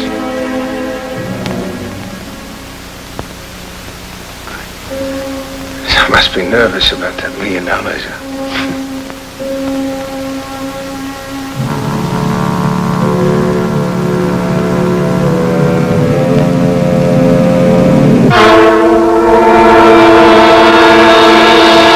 Had you ever seen him before that night?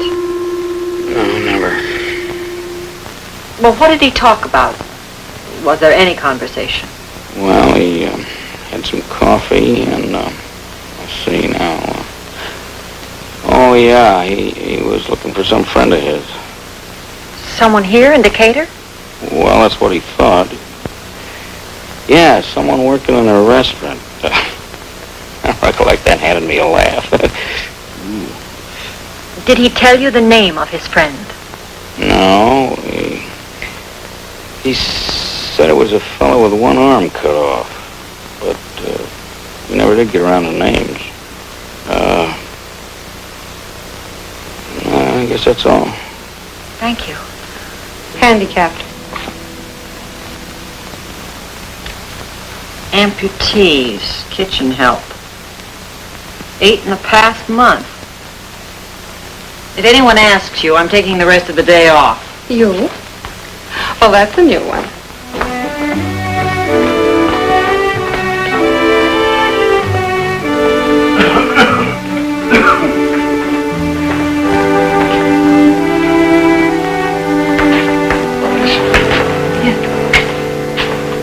Where would I find Miss Ruskin's office?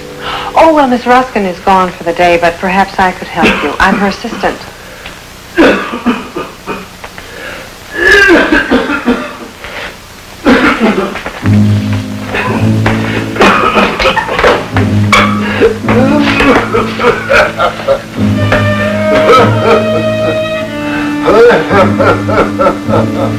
Nurse! Nurse!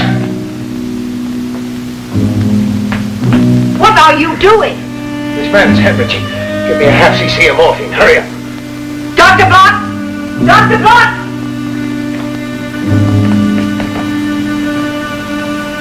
Hemorrhage. Give me a half cc of morphine.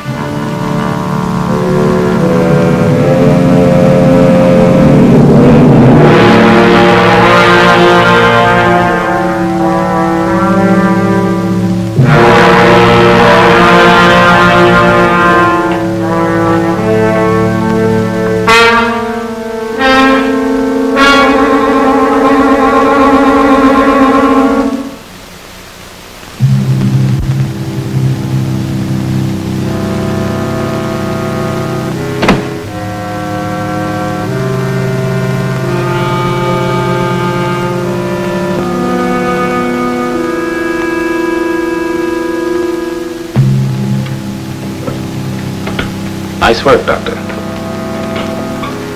Miss Proctor, the nurse tells me you were quick, efficient, and right. Yeah, I was. Why do you suppose a doctor, and apparently a good one, would be thumbing his way across the country? No friends looking for him, no relatives. We only think I'm a doctor. We know you are. What do you suggest? You sure you want that?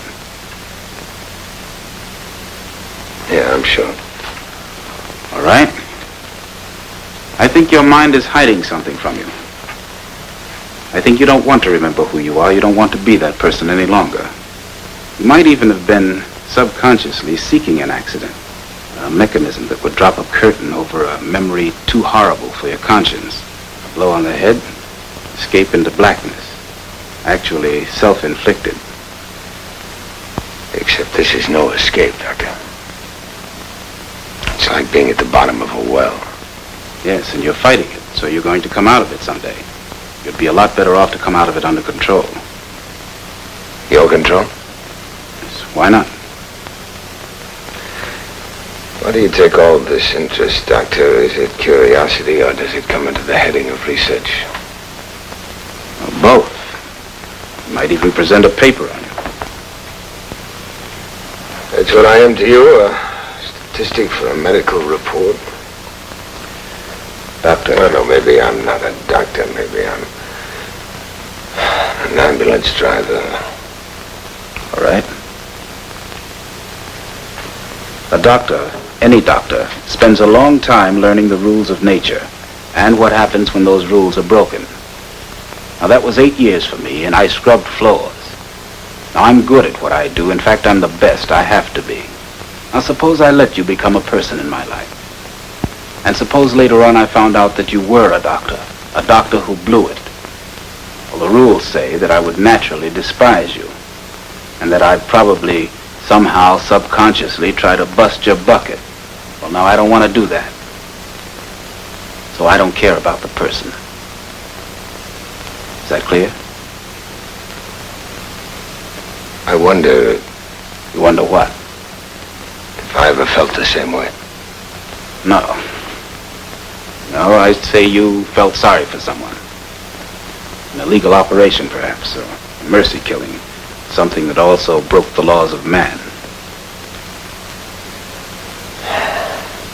What do you want me to do? Well, I could stimulate your memory.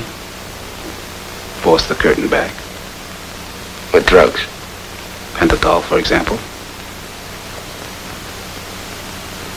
All right. You willing? Yes. All right.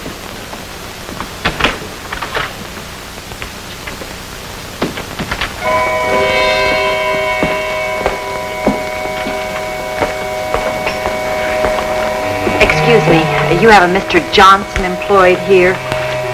Fred Johnson, disabled. Dishwasher. Hurry it up, miss, we're busy.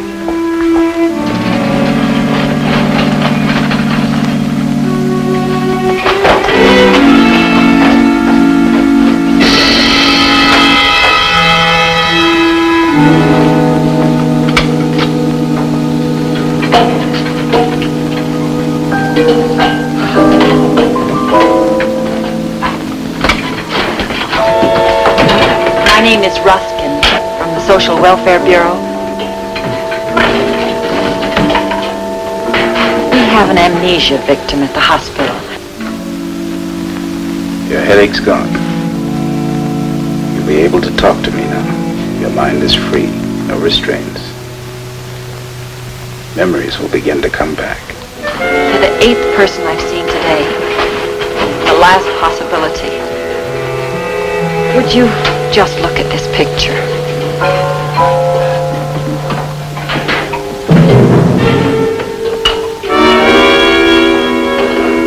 No, I don't know.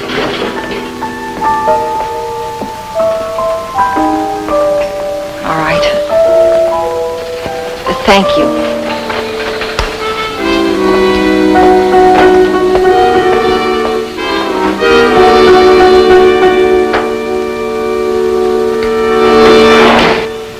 Maybe you can remember your father's name. John. Your mother's name? Elizabeth. Your name?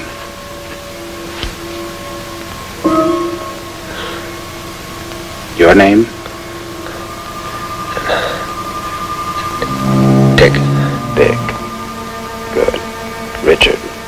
We're getting somewhere now. Richard. Dr. Richard. The last name Richard. You know it.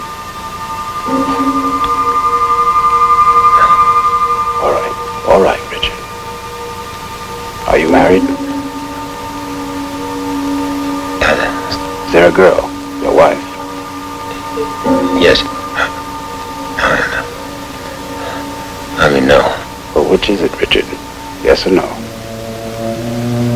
No. You were married. Yes. Did she die? Did your wife die? All right. Easy. Easy, Richard. Relax. That's it. Are there any children? Do you have a daughter? Son?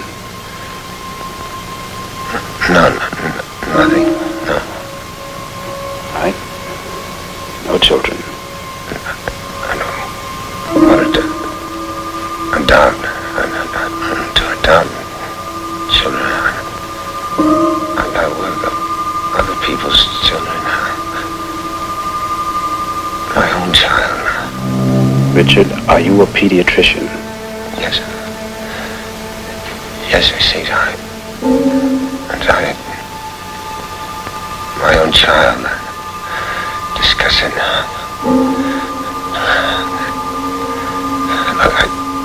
I didn't say anything about divorce. I said child.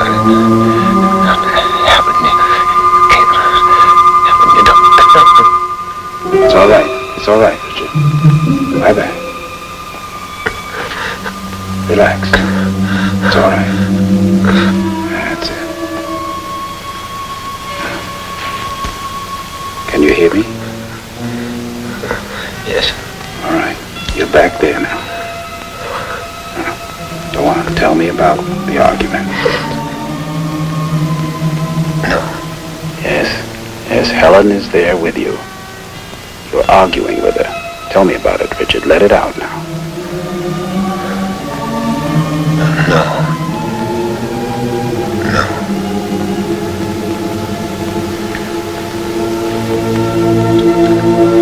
Just rest easy.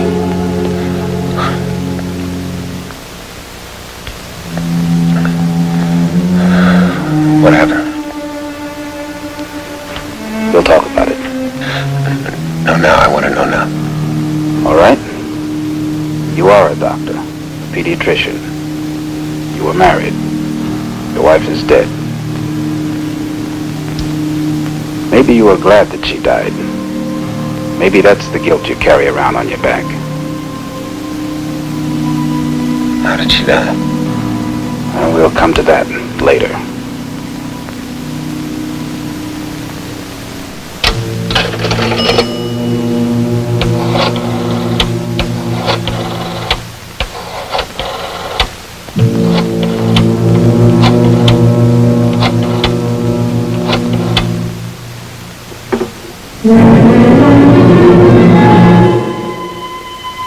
Police department, give me homicide.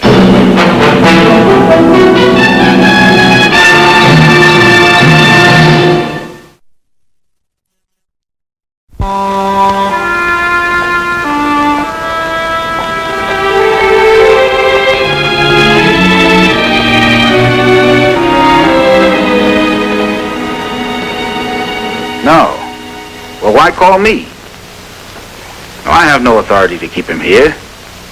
Yes, the superintendent. Yes, I'll refer that to him right away. What is it, Doctor? You're Mr. Barlow. His name is Richard Kimball. He's a doctor. Killed his wife. He couldn't. Remember reading about it? He was convicted in Indiana. He blamed a stranger, a cripple, I believe. With one arm? Yes, something like that. I've been looking for something like that all afternoon. I talked to 8 one-armed men. One is the right one. Isn't that a bit romantic? It must be true. The guilty one called the police. Sergeant Lasco took fingerprints, Miss Ruskin. I'm certain that's the way he learned the truth. Did he say? No, but the assumption that you found the guilty man in one afternoon is ridiculous. Now listen to me. We have the guilty man. He's a fugitive and he's dangerous. Now this time we've done our duty, both medically and morally. This time we can agree, okay? Maybe. Good. Now you tell Sergeant Lasco when he comes about the men you found. He'll know what to do.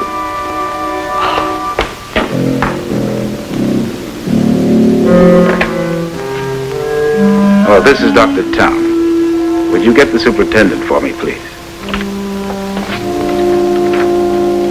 Something wrong, Miss Russell? Here, get dressed. This is... Don't ask questions. What is this? Do you know who I am? You're Dr. Richard Kimball. You're convicted of murder, and they're coming to get you right away. Murder who? Your wife. I killed my wife. Look, Doctor, if I thought you were guilty, I wouldn't be here right now. Dr. Town was right. Will you listen to me? If they catch you, they'll execute you. They'll kill you. Do you understand? Yes. Then put these on. I'm going to get you out of here.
I'd like to look at some back newspapers, please. How far back? Starting about 2 years ago. Right back there in the far room. Okay.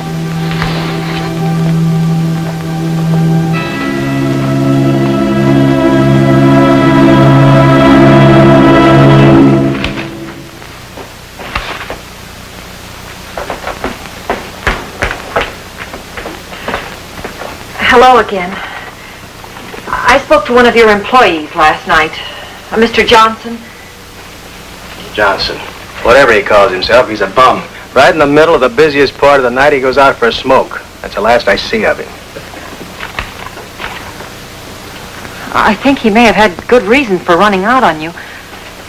Do you know where he lives? These people come and go, miss. Who knows? Who asks? Who cares?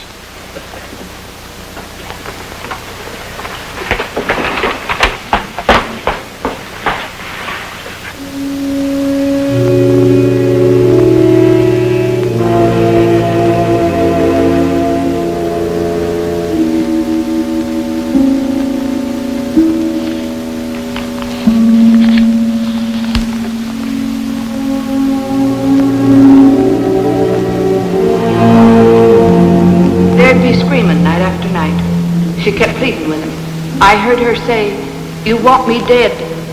No, she's wrong. The strands of hair under her nails positively are those of her husband, the defendant, Richard Kimball.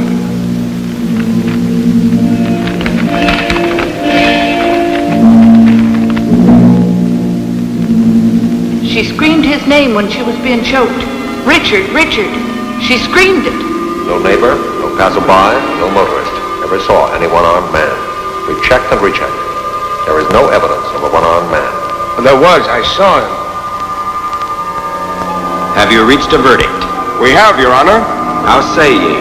We find the defendant guilty of murder in the first degree. No. Guilty.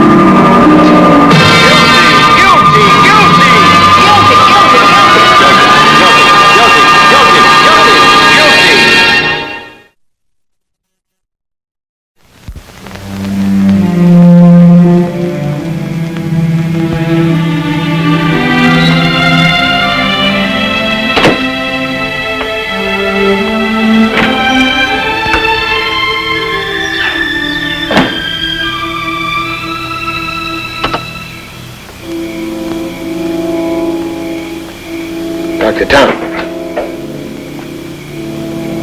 Well, Doctor?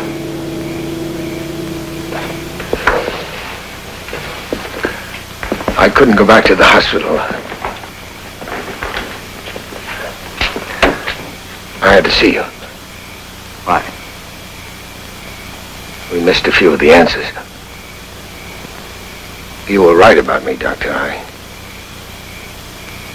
I was trying to hide something. Yes, I told you it would all come back to you. It hasn't. I read about it in the papers. What papers? The public library. Look, are you handing me a line? No, I don't remember it. I just read about it in the papers, the verdict, the evidence. I know I could have done it. All right. You want a clinical opinion? I think you know that you did kill your wife. You crave the punishment. You're punishing yourself. That's no good. That's like reading it in the papers. What are you asking for? Therapy? Yes. Turn yourself in. That's suicide. Where do you think you're headed? You're going to wind up blowing your brains out. Not with your help. I put my life in your hands. You can't run out on me. Oh, no. Nobody's running out on you. You ran out on yourself and on your profession. When you think back, I told you exactly what you could expect from me.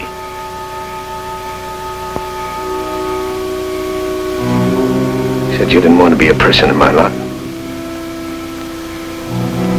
You said you'd wind up despising me. You know something, Doctor? I think you're afraid of me. I think you're afraid I'm going to need a speck of humanity and you don't have it to give. Or you run off and hide in your rules. No, I think you're a coward, Doctor. Kimball, you were a doctor and you took a life. Now, I may be a coward, but I'm not a Judas. Oh, is that how it happened? Is it? Huh? An argument? Accusations? You ran out of words and you grabbed her just like this, huh? No. Listen to me, Kimball. If you do turn yourself in, it'll work in your favor. The circumstances are different now. There's a medical aspect to the case. Your amnesia is genuine. A clever defense attorney can use that. He can use it to push the appeal that they denied you before. They tried to appeal. Listen to me. Listen to what I'm trying to say. They will not execute a man who does not know that he's killed. Let me drive you downtown. Let me take you to Sergeant Lasco. He understands these things. No, I'll go back. I'll go back to Stafford where it began. There's a detective there at Gerard. He knows the case.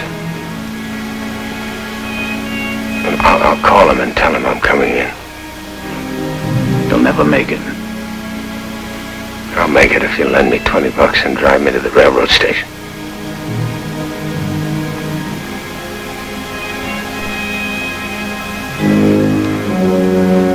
Get in. Get down in the back.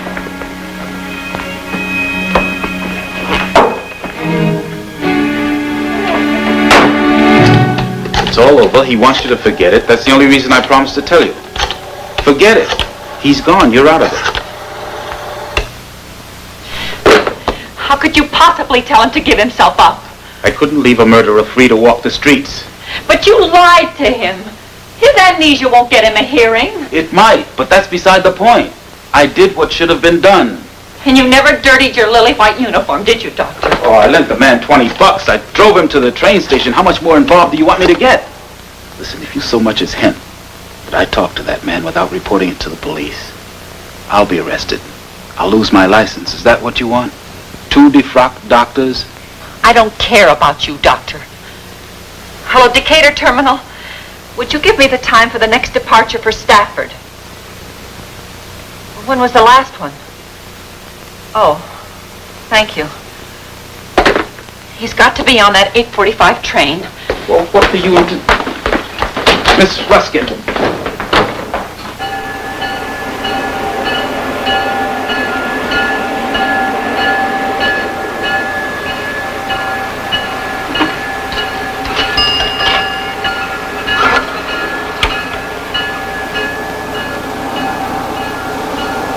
I'd like to call Stafford, Indiana, please. Bill, here's a contribution for your scrapbook. Well, what is it? Possible identification on Richard Kimball. Fingerprints turned up. In a hospital in Decatur? Why would let him take his fingerprints? When? I wonder when. Yeah. For you, Lieutenant. Yeah, who's calling? You won't say. Well, he won't say. It's from Decatur. From where?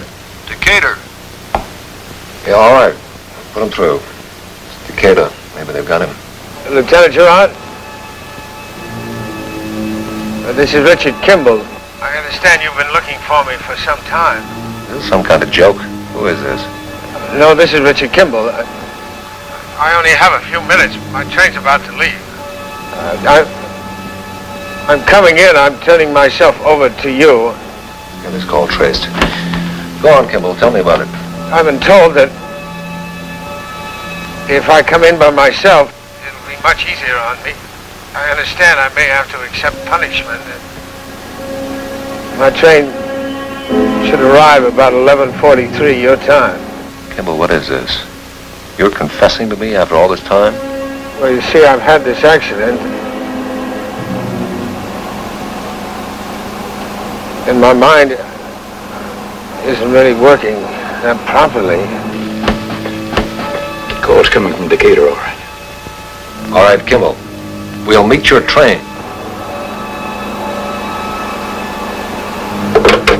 Kimball? You still there?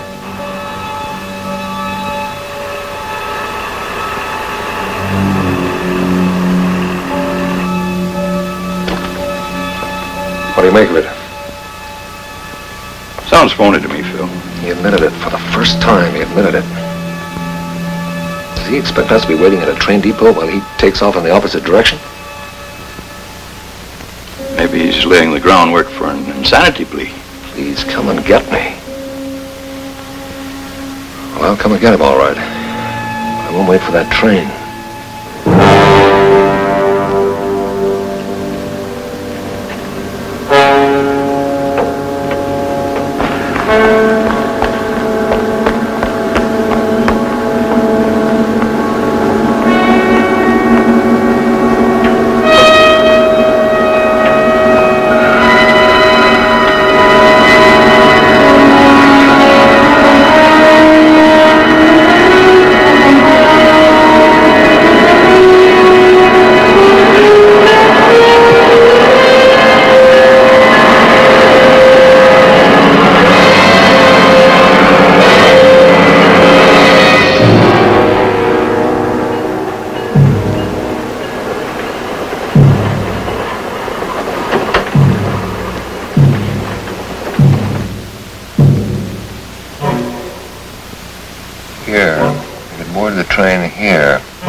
Marshfield in approximately 78 minutes. With a police escort, we can get you there in an hour.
turning. Look up.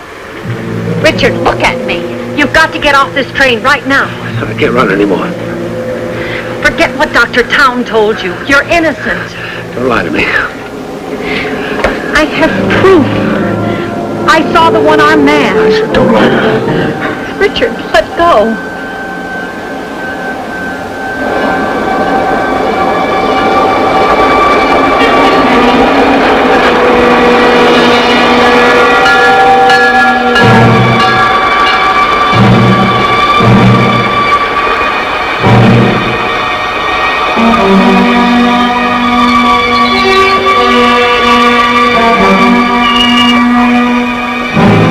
All right, you two board up front. You take the back. Check every car and get the train moving again.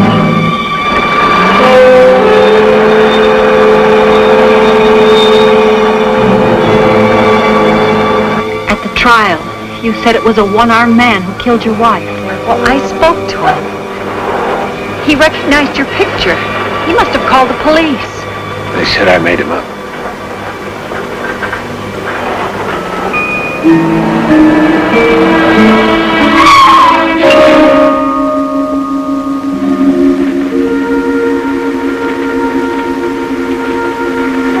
I saw him.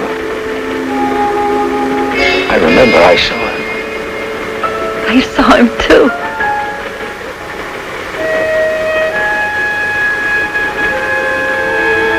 When I got home, she was already.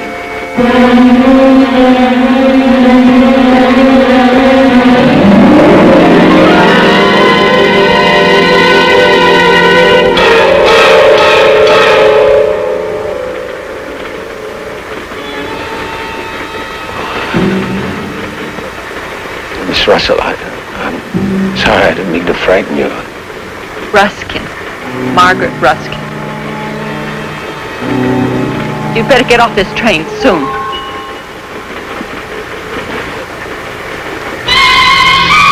Go on.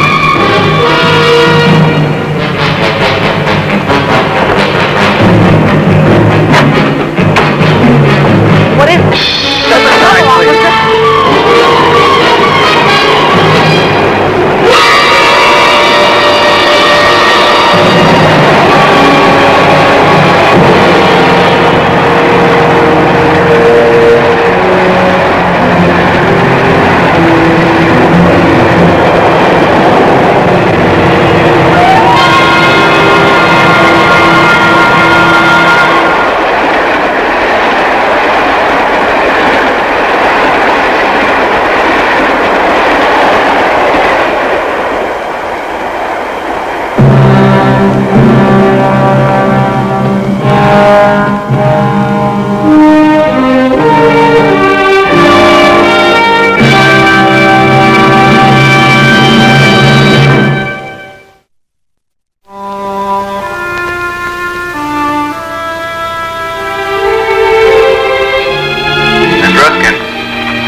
Hello, Miss Ruskin.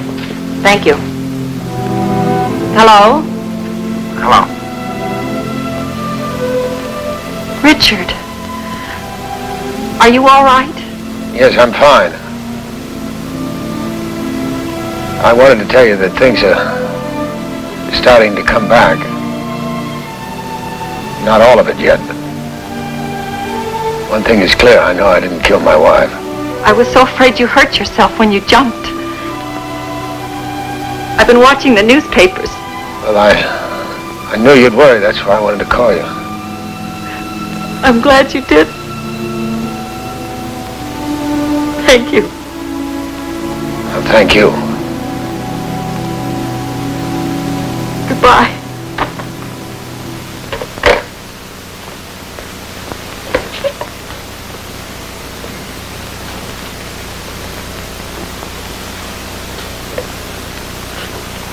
Dr. Town.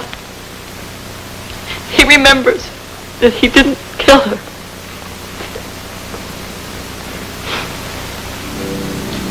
Come on, I'll buy you a cup of coffee.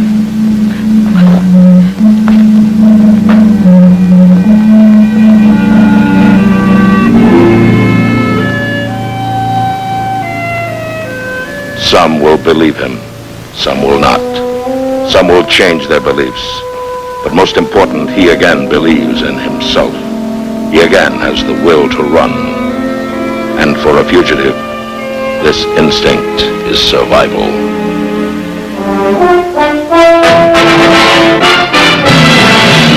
By